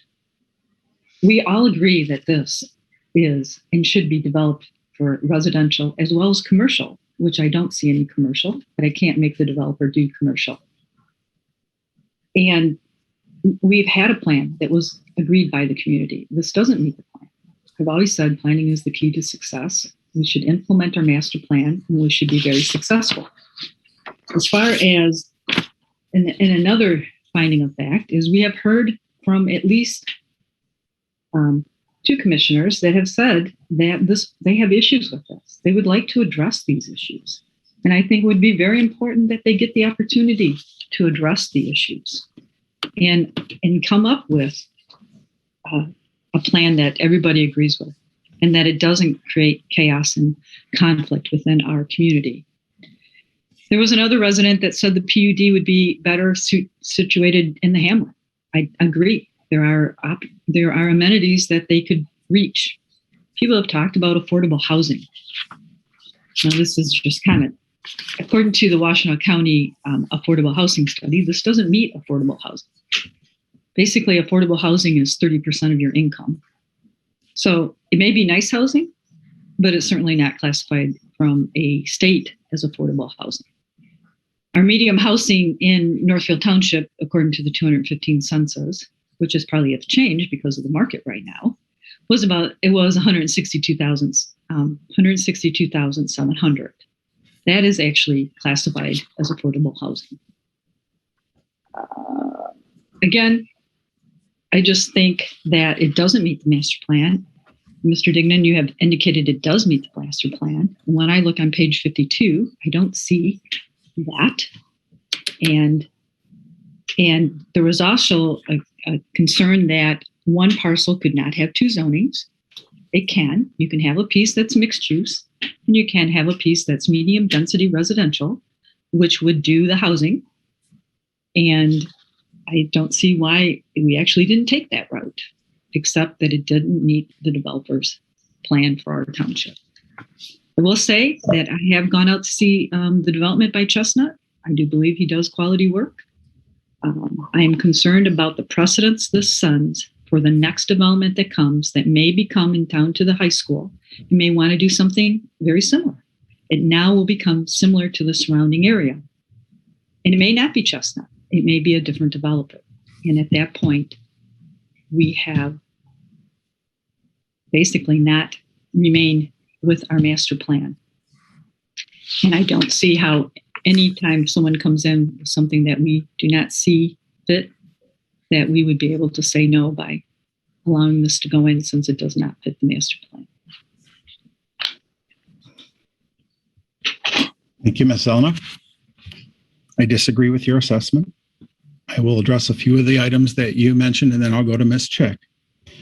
Washtenaw County does define affordable housing as 30% of your income. A couple, both working $15 an hour jobs, both earning about $31,000 a year, make $60,000 a year and could afford to live in these rental apartments. That does meet the Washtenaw County definition of affordable housing. But the affordable housing was not a part of what my motion was.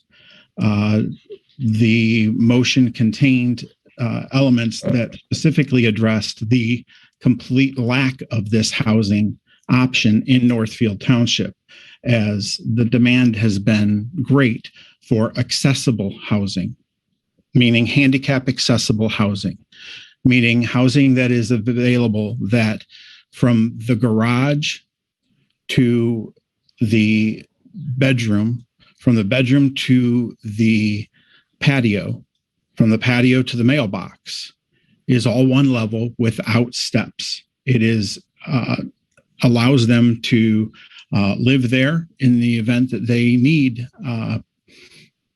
or choose not to have any steps. That was part of my motion. Again, the planner did not come in and dictate to the township. This has been a process of over a year now. And the developer came in, and the route that was recommended by the planner for the developer to go down was the route that the developer went down.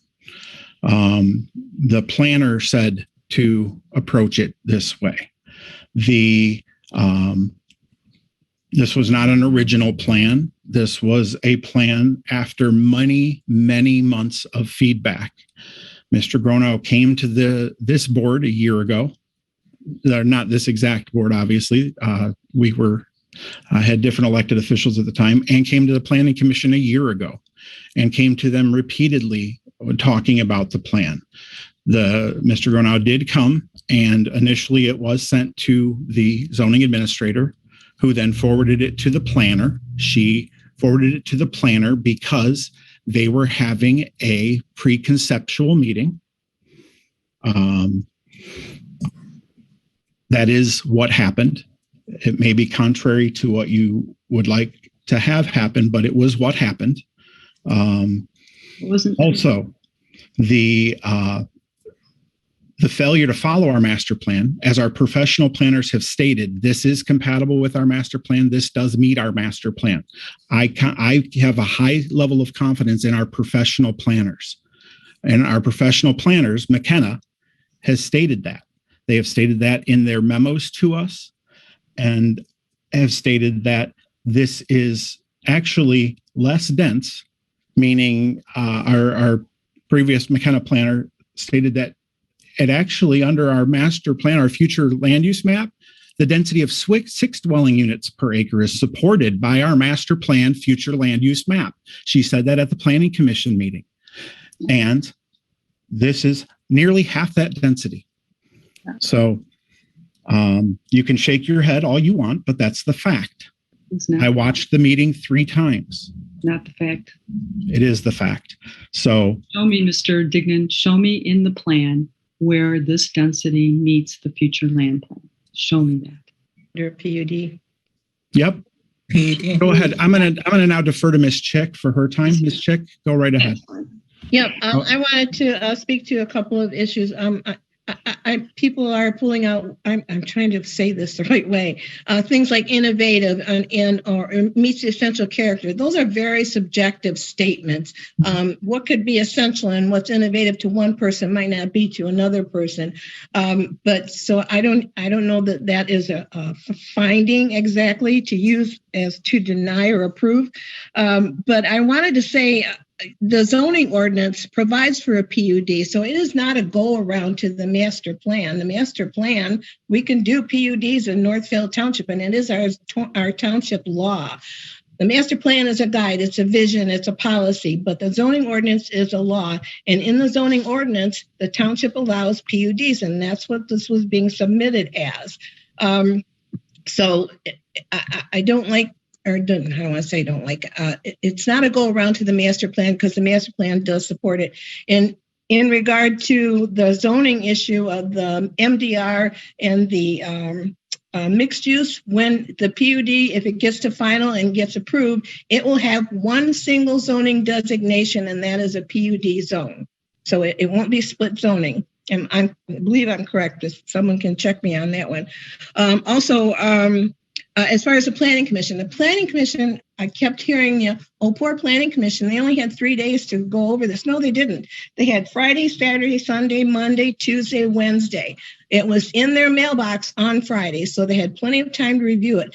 And yes, it was 300 pages, but when we did our marijuana ordinance, guess what? It was huge, and we did 3 public hearings in one night. So the Planning Commission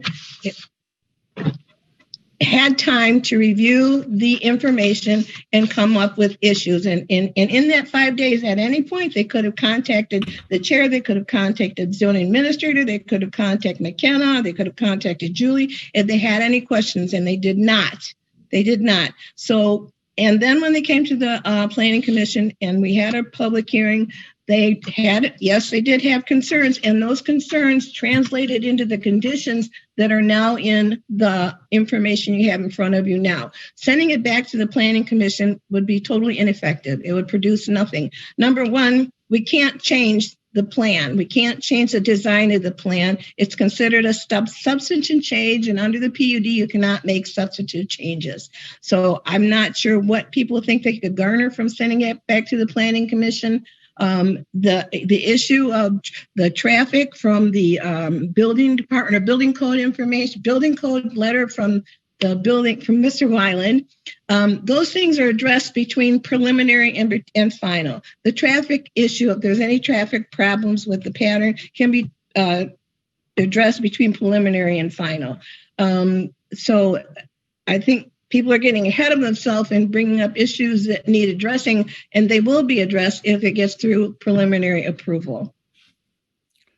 Thank you, Ms. Chick. Ms. Otto.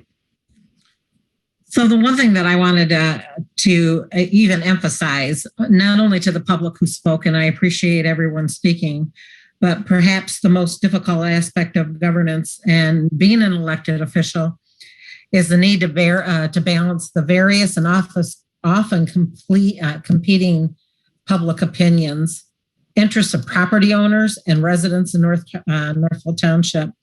And not only are we supposed to follow our master plan, but we're also have to align with our township ordinances and the Michigan Zoning Enabling Act. And this is ensuring that the physical and the fiscal stability of our community is in place. So planning and zoning, they're just tools that enable decision makers to balance the interests of private property rights against the need to protect the public interest and the fiduciary responsibility of the township. As an elected official, each one of these board members are accountable to you, but to all citizens within the township. It's not one citizen that we're accountable to. We're accountable to everyone. And this includes also our fiduciary responsibility of the township. While it's important to understand public opinion and interests in regards to the PUD, it has to be noted that our fiduciary responsibility to the township comes first, and to uphold the ordinances and the laws outlined by the state and the township, minimizing current and future risks to the township. How the planning commissioners made the motion 7-0 to move it to the township board with recommendations. Board members should not and cannot make decisions in a vacuum.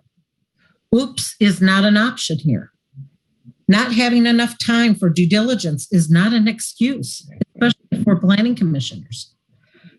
It's critical to be informed and understand how the Township Zoning and Michigan and Zoning Enabling Act and the future land use with the PUD is in the master plan, how it all works.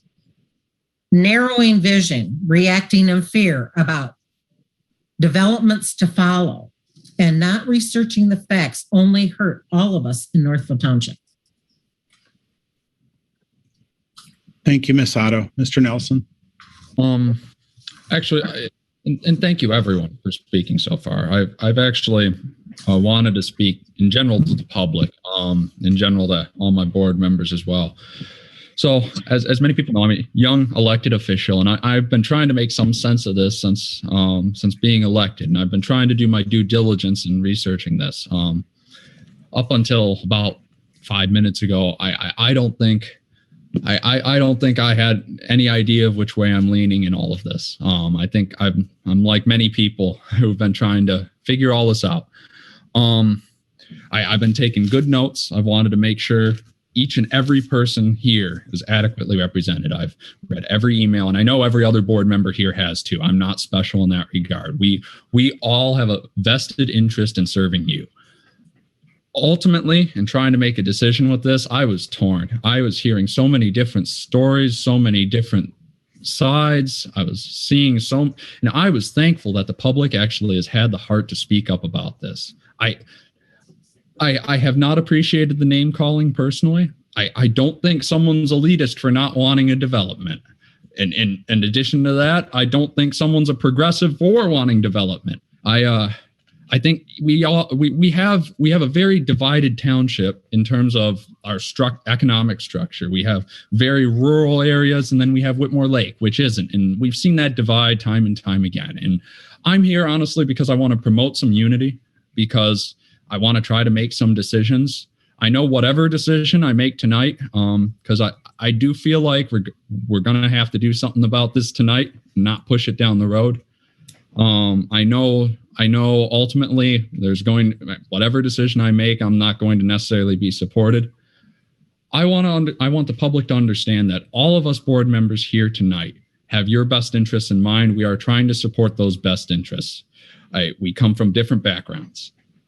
I've listened to every comment. I've been trying to look at this from the perspective of the master plan. And up until 5 minutes ago, I did not know there was such thing as a PUD zoning district. Thank you, Ms. Chick, for bringing that up to me.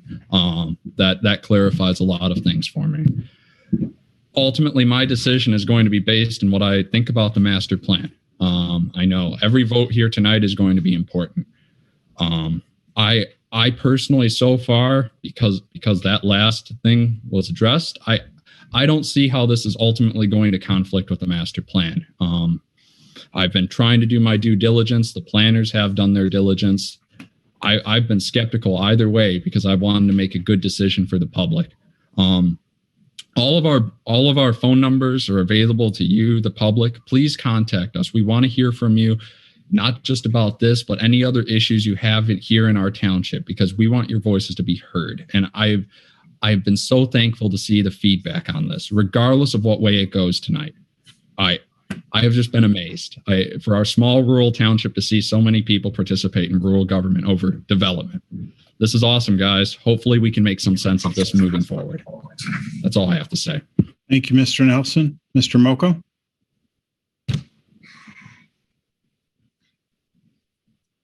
Okay. Every one of us ran on the fact that we're going to follow the master plan.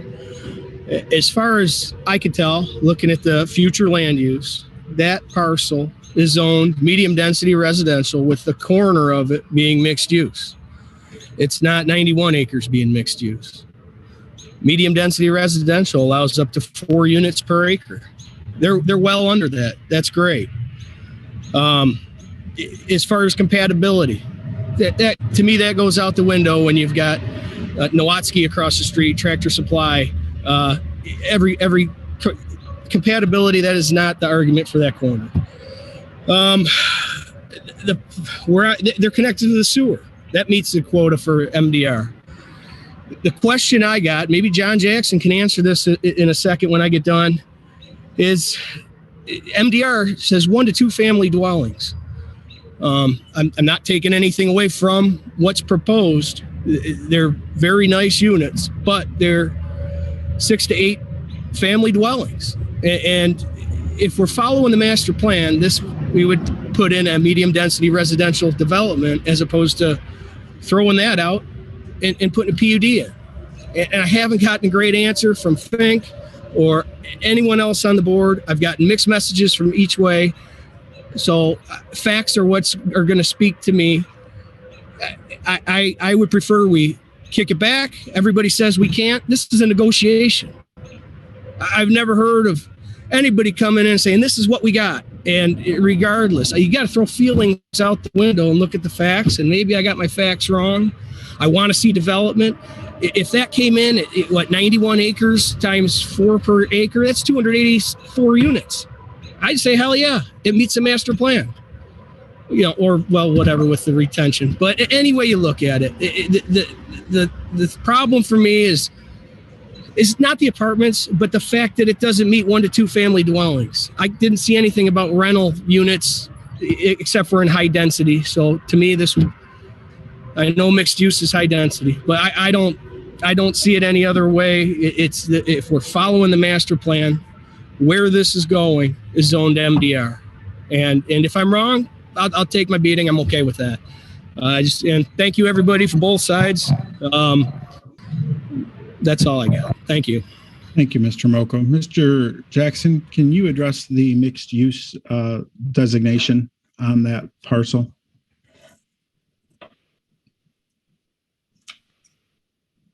The mixed use issue? Okay. So the intent of the PUD is to allow the township to have some flexibility when they're reviewing projects. So the future land use plan designates this area for up to 4 units per acre. Okay, so they're within the 4 units per acre. They're in the density.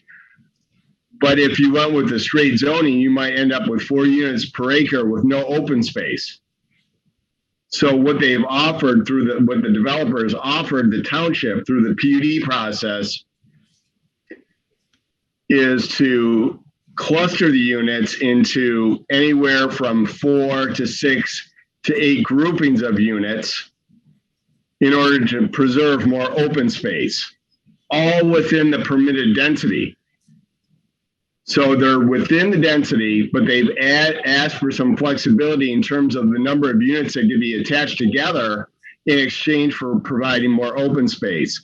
That's the essence of what the PUD is for, is to allow that kind of design flexibility to offer something that you couldn't get under the underlying zoning, which is open space. So that's the rationale for the approach the developer's taken. All right. Thank you, Mr. Jackson. Ms. Manley and then Ms. Otto. I'm going to unmute myself. Yeah, myself looking at the future land use map, it's orange, which is medium density, not mixed use. I'm not really sure what Ms. Chick was referring to and Mr. Nelson as a PUD zoning district. Not really sure what that went. So basically going under the medium density, the builder chose to do part of it, but not the part where we have single family residential. And I think it was like 1 to 2 family homes. So I don't feel that it meets the plan. And again, somebody said, it's subjective as far as what it looks like. And I agree with that. I don't think it fits with the compatibility of the area. So, Ms. Chick, can you maybe address what you meant by a PUD zoning district? And then I was wondering if Sorry.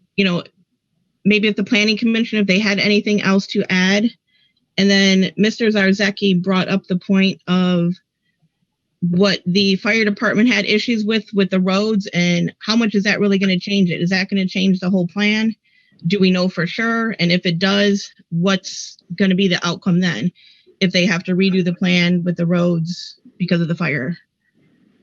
Thank you, Ms. Manley. Ms. Chick? And then Ms. Otto. Between the preliminary and the final, there's always going to be changes as they do the studies on the roads, as they do the studies from the fire. And I don't know that it was the fire department that had something to say. I think it was the building department or Mr. Weiland.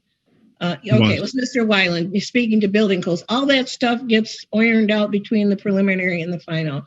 So that's not something that we have to concern ourselves with in addressing the preliminary. In regard to the PUD and the PUD zoning, I'm going to let Mr. Jackson explain that. Thank you. The way the township's PUD ordinance works is that there's a zoning district created on the site that's called a PUD district. So when you look at the zoning map in the future, there's going to be a district on the part of this, if this goes through the process and ultimately gets approved. There will be a designation on the site that they're proposing for the residential portion, and it will say PUD. Okay, and then you will be referred to by ordinance to the PUD that describes the aspects of this project. The specific site plan that's approved as part of the PUD, the number of units that are approved as part of the PUD. So it will be a zoning district that's created. It'll say PUD on it, and so there won't be any other underlying zoning. It'll simply be PUD. Now, the part of the project that they're not proposing or requesting approval of, and that is the mixed use part, that part will remain zoned as low density residential. That will stay that way until they come back with a proposal to rezone it to commercial, rezone it to mixed use, or pursue a PUD for that remaining part of it. So that's the way the PUD zoning district will work. I have a question for Mr. Jackson really quick. That mixed use zoning in the land use, future land use map is actually larger than what is designated on his map. So part of the multifamily units that he's putting in is in the mixed use zoning. So the underlying zoning is mixed use and part of the PUD. Well, so the future land use designation is not the same as a zoning district. Okay. Right. So when this PUD district, if it gets adopted, it will have a legal description of the area that's. Part of it though is mixed use and part of it is future land use MDR. So it's both right now. Right. Yes. The area in the future land use plan is approximately 10 acres and it's a triangular shape. Right. They're reconfiguring it a little bit and identifying 10 acres to reserve for future development. So it's equivalent. It's not the same size and shape, but it's equivalent in area. Right, but I can't move a zoning line. I can't move a future land use line. I mean, the future land use line is adopted into the master plan and it is where it is. I mean, the area that he's proposing this development on is mixed use and is MDR. It's both. Right. And he's not proposing MDR, he's proposing a PUD. So the zoning will be PUD. Let me go to Miss Otto and then we'll go back to Miss Manley. Because I think what people here are getting confused in is that they're looking at this as zoning, where we had low density, medium density, high density, and we want to define it as that.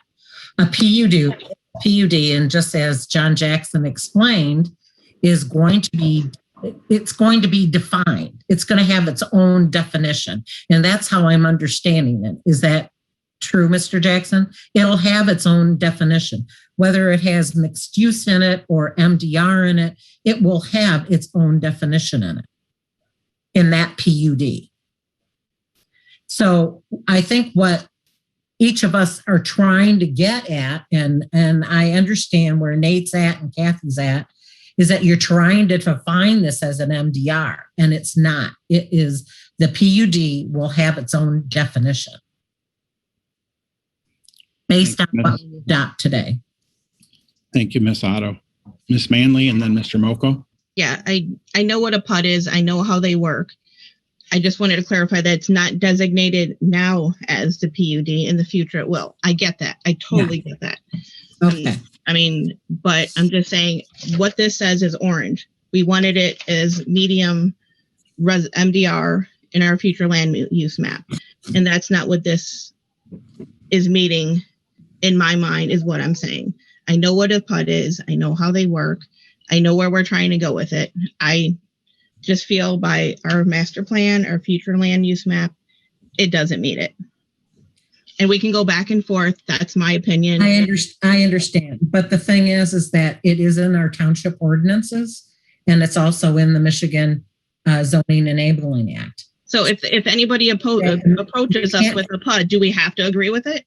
Or can we not say, no, we don't like it? You're going against our laws. I mean, you have to consider it. Our laws. Yeah, we have to consider it, but we have to approve it. Depends on what they're asking for. Is that correct, Mr. Jackson? As long as they meet the conditions. But we're creating this. To your point, Mr. Dignan, it requires a process, a two-step process where it has to go to the Planning Commission. It has to be evaluated according to all the criteria that exists in your zoning ordinance for reviewing and approving a PUD. So it has to go through that process, and at any step in that process, as long as your findings of facts aren't arbitrary and capricious, then it would stand to reason it would make it through to the end and be approved. So. Thank you, Mr. Jackson. Mr. Moko? This is a slippery slope. Paid $35,000 or so for the master plan to be written. And come to find out, you can pick and choose. But that's exactly what we're doing. You can pick and choose your zoning with a PUD. And then you have to go by the other zoning or them, whatever.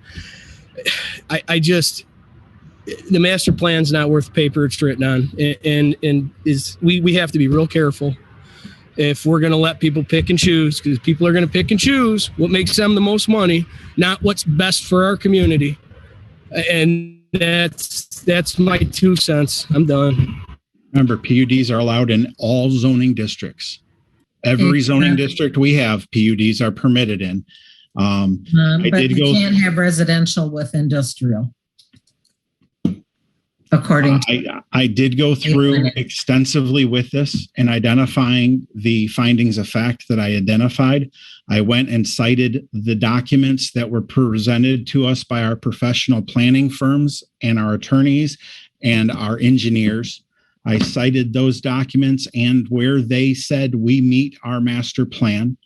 I made sure that the infrastructure was prevalent within our community to meet the PUD. This PUD has met all of the requirements necessary to be approved. That is why I put forth my motion. I will go to Ms. Zelenak and then Ms. Chick. So I agree with Mr. Moko. Give me the houses, take away the open spaces. This is what it's planned for, is MDR. Give me the houses. I think that's consistent with our master plan, and we can debate it, as Mr. Moko said, all night long. I don't see it in black and white and color on the map. A PUD, again, you can allow them, and on page 2 from the planner, the Board of Actions, it says the board shall review the preliminary PUD plan and approve with conditions, or deny the proposal. We can always deny a PUD. If we have. Now there's a motion to approve on the table. Right now, there is a motion to approve on the table. Mr. Dignan, I understand that. I heard your motion. I understand your motion. But I'm just saying there is an opportunity. So this, that we have to do a PUD if someone comes in, is not the law. We have the option to deny it. We have the option to send it back. My other thought is usually, and I know it's not law, but when you come in with a PUD, you usually do the entire PUD so you don't piecemeal it. So the residents, and it's integrated with the entire project. Obviously, this was not done, which I think is not good planning. And I don't know what we're going to get on the other 13 acres. And again, a PUD is, again, the purpose is to do the entire thing at one time to integrate the entire project. And you and I can debate on the affordable housing, but I did speak with Teresa today from the economic community that handles the affordable housing for Washtenaw County. And she indicated it's not affordable. I would like to know what she bases that on. I base it on the stuff that they publish. You might give her a call. Ms. Chick, and then Ms. Manley. I just, excuse me. I just wanted to say it's not only the township that allows PUDs, the state does. It's allowed in every area in Michigan. And so it is a way to get something done in a township if they meet the requirements. We absolutely have the right to deny or approve this. But if they come in and they meet the requirements for a PUD and we deny it, that is the slippery slope we're on. That's the big one. Yeah, that's the big one. That's the one you have to worry about, making sure that we comply with our own laws. So that's all I have to say. Thank you, Ms. Chick. Ms. Manley? So that corner parcel, that triangle parcel that they're not doing the residential on, does that have to be split off, or can that be split off, or can he sell that in the future to someone else? Or it's not under consideration tonight. I know that. I'm just asking for future reference. Does anybody know I that? don't know. I think anything could happen with it. Is that correct, Mr. Jackson? Yes, that's right. It could be split off, or it could be developed by the same developer. You know, there could be a number of different approaches, but it would have to be done in a manner that's consistent with the township's zoning ordinance, you know, and moving forward. Okay. I just want to add one more thing. It's that we're board members. We don't know all the fine details. It's a very complicated process. We have our own opinions, but I think that's why we hire professionals. If it's gone through the attorney, if it's gone through the planner, if it's gone through all the people that have already looked at it and they say, yeah, it meets the requirements, then I think we should actually listen to our professionals. I agree. Mr. Nelson? Just a quick question, and it is something that Mr. Moko raised. Honestly, if PUDs can be done in this manner, what is the point of the master plan if they can just be kind of circumvented outside of just trying to guide us a certain way forward? Because and maybe Mr. Jackson can clarify this for us, because I'm not seeing how the master plan really fits into this at all outside of our zoning act. And again, I'm still trying to figure this out. I'm not saying this is against or for or completely supported by the master plan. I'm just not seeing where the master plan is here and how it relates to this at all. And if someone could clarify that for me, I'd be really helpful. Mr. Jackson? So for starters, your master plan is dictating the density on this site. The master plan says that you can get a maximum of 4 dwelling units per acre on this site if it's served by sewer. So right there, that is one of the main reasons of your master plan. I think there are a lot of other aspects of the master plan, many of which were mentioned tonight, one of which I didn't necessarily hear brought up, and that is in your own master plan, one of the goals under residential is to provide a variety of housing types. So here you're providing an alternative type of housing within the density that's allowed by the master plan. So you're achieving the future land use densities, and you're achieving the objective of the master plan of providing an alternative type of housing that appeals to empty nesters. It appeals to young professionals. So there's a lot of the master plan being considered as part of this proposal. And the density for this in the master plan is on page 54. You can look at it right there where it talks about the maximum density. I've seen that. Thank you. Those comments are actually really helpful. Thank you. Mm-hmm. Thank you, Mr. Jackson. Thank you, Mr. Nelson. Yep. Are there any other comments? Seeing none, Ms. Manley, will you call the roll, please? Dignan. Yes. Chick. Yes. Nelson. That's a yes. Sorry. Moko. No. Manley. No. Zelenak. No. Otto. Yes. Passes 4-3. Motion carries. There are no announcements this evening. Next, we'll have, give me one moment to get my timer up, of petitions and communications from the public. Just give me one sec here.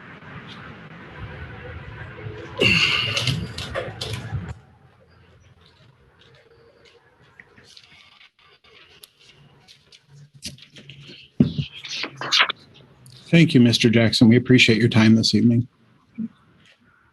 Thank you.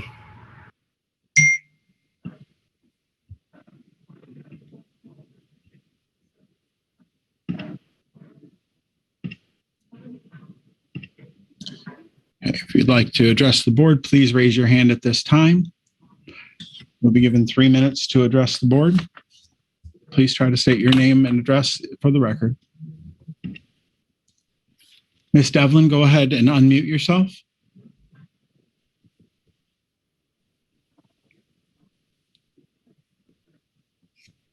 Here, let's see if I ask you to unmute, see if you can. Okay, go ahead, Mary. You have 3 minutes. Okay. First of all, I want to thank Brent from Chestnut and Mr. Jackson for giving us information that we didn't have previously. And there was one of the speakers earlier that was saying about, people living in apartments are transient, etc. Well, first of all, I live in an apartment complex here on Brookside Drive, which I didn't give my address, 9211 Brookside. Anyways, and we have lived in this apartment for 23 years. And several years ago, I was manager here for 16 years. And during that period of time, we would have some people move out and some people because they were downsized, they had been downsizing or whatever. Anyways, and then we also had people who were transferred out of state, for instance. And right now, out the 14 apartments here, we have a full, the apartment complex is full. And we have people that have lived here. There are 7 tenants here that have been here, including ourselves, from a period of 23 years and as low as 9. And they're still with us. And so to say that people are transit from apartments, I think that's a bad slap at people who live in apartments. My next question is real quick, is you're talking apartments and then you're saying townhomes. And there is a difference between apartments and townhomes. And so which is it? Are they going to be apartments or are they going to be townhomes? And are they going to be ground level where they're not 2 or 3 stories high? I'd like that information. Thank you again for letting me speak. Thank you, Ms. Devlin. Okay, if there's anyone else that would like to address the board at this time, please raise your hand. Mr. Gordon, go ahead and unmute. You have 3 minutes, sir. Well, I can't say that I was very happy with this result. It seems like there were a whole lot of questions that didn't get answered and a whole lot of people talking about things that they didn't really seem to know anything about.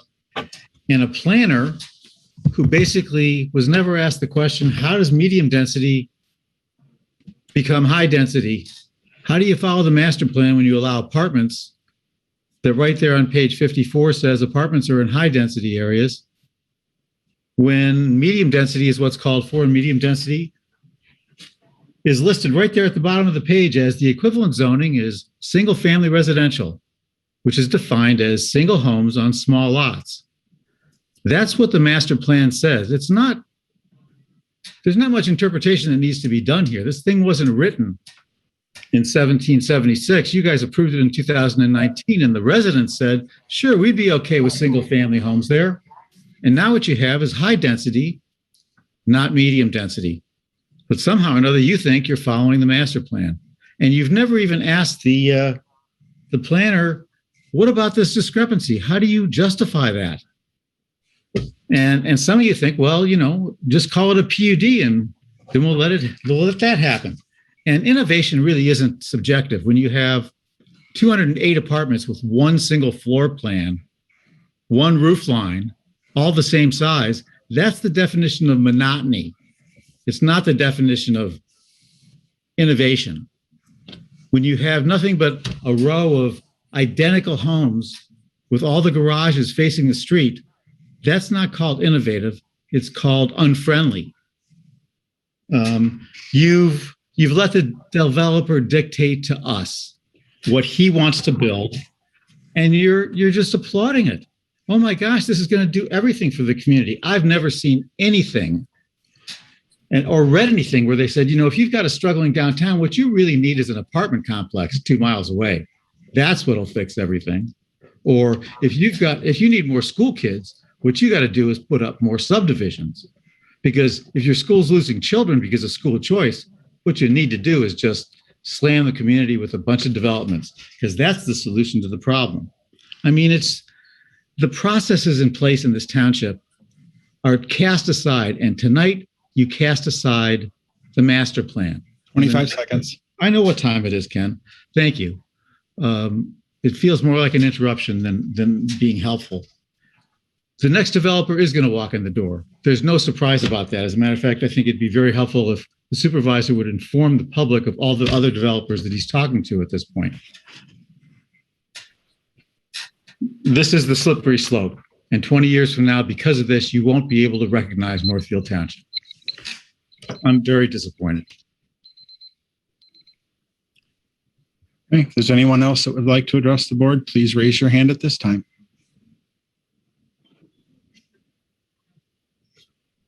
Seeing none, we'll go on to board member comments. Is there any board member comments? Ms. Chick, and then Ms. Zelenak.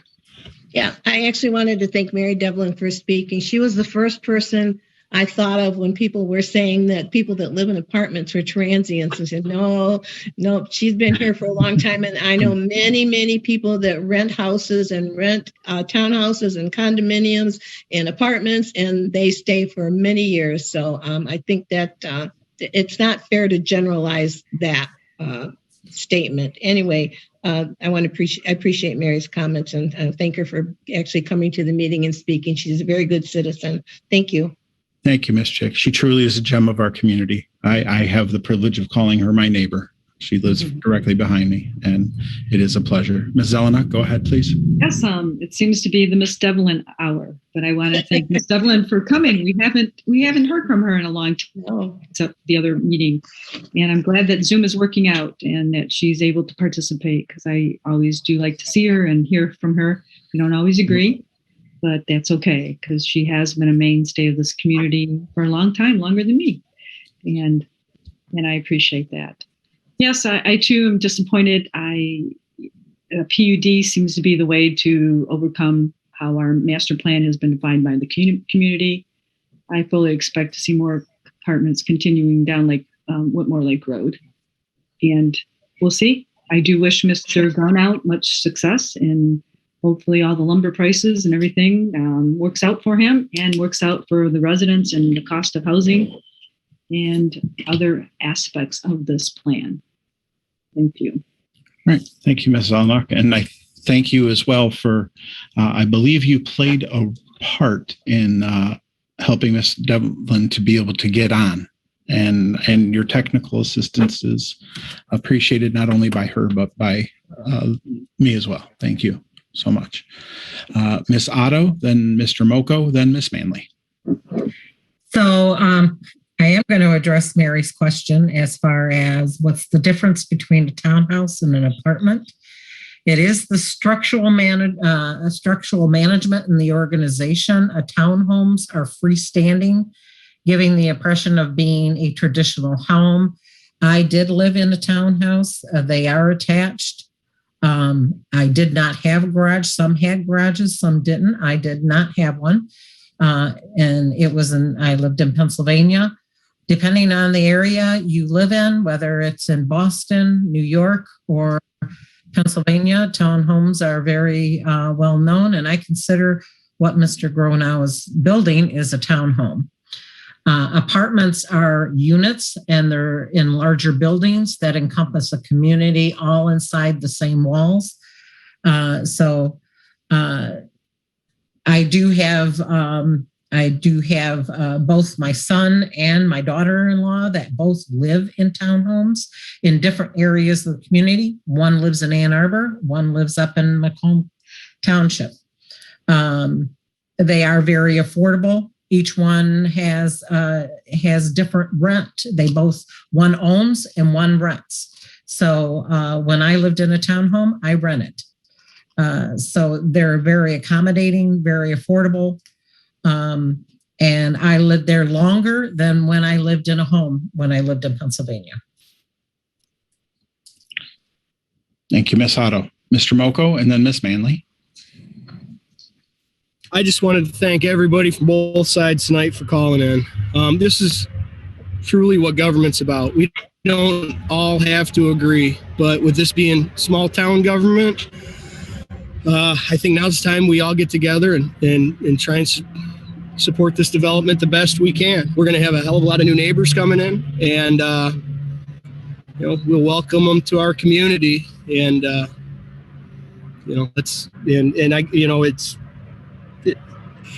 I'm surprised about the master plan. But it is what it is. So that's all I got. Thanks for everybody calling in. Thanks for everybody sitting through this, and we'll see you next time. Thank you, Mr. Moko. Ms. Manley? I guess to address Mrs. Devlin also, between apartments and townhouses, I think it's just a word. Chestnut Development calls the rentals at Chestnut Development apartments. So it's whatever you choose to call them, whatever fits the best. Again, thank you to everybody for your comments. Hopefully the next time, if this ever comes about, we can be a little more civil. I mean, we had the word transient that people were offended by. We've also been called elitist, and I was personally offended by that. So we're better than this as a board and as a township. So hopefully we can learn from our mistakes and move on and be better next time. So thank you. Thank you, Ms. Manley. Mr. Nelson? I just wanted to follow off of what Ms. Manley said. Honestly, civil discussion is the most important thing, regardless if we agree with each other, regardless if we don't. I don't think most of us are out to really get each other. I think we all have issues. I think we care about those issues. And I think that's the purpose of government, to come together and to solve those issues. Honestly, whether it affects all of us personally, we're all local government. It's not like this is some major government decision that will never even see the light of day. I was very amazed to see everyone come together and at least share opinions. I spent hours reading your emails. I read all of them at least twice. I wanted to make sure my decision here tonight was in your best interests, even if it wasn't what you agreed with. I hope next time when we have something big come along like this, regardless of where you stand with whatever comes forward next, I hope we can come together and actually try to find some real solutions rather than just bashing each other, because honestly, that just divides our community even further. We need to build each other up, not tear each other down. Thank you, Mr. Nelson. I appreciate that. I do have just a couple comments. I do know that the question came up about addressing the density and the apartments, and John Jackson did address that. That was kind of the innovation of the PUD. What it did is it allowed him to set aside a greater amount of open space. I believe of the 77 acres, it's 42 acres. That's open space over the whole site. That's a gross number, not a net number. And allowed him to be able to have the same density number in an innovative way that took up less land. And, I do appreciate everyone coming out. I do appreciate the letters that I did receive and the many phone calls and folks stopping in. It is important that we continue our dialogue as a community and that we come together and do what we can to help usher this in as a successful development for our community in a way that benefits those that live here, those that may choose to come. I'm excited about the prospects of the what will ultimately be the first long span of a non-motorized path along Whitmore Lake Road that maybe someday will allow our community to connect down to Ann Arbor along Whitmore Lake Road. But anyway, that's all. It's been a long night. I thank everybody. I thank the 31 folks who have stuck with us this evening through the meeting. And with that, I'll present a motion to adjourn. Is there support? Support. Motion by Dignan, support by Chick or Manley. All in favor say aye. Aye. Thank you guys. Have a good evening. Have a good night. Yep. Good night. Bye.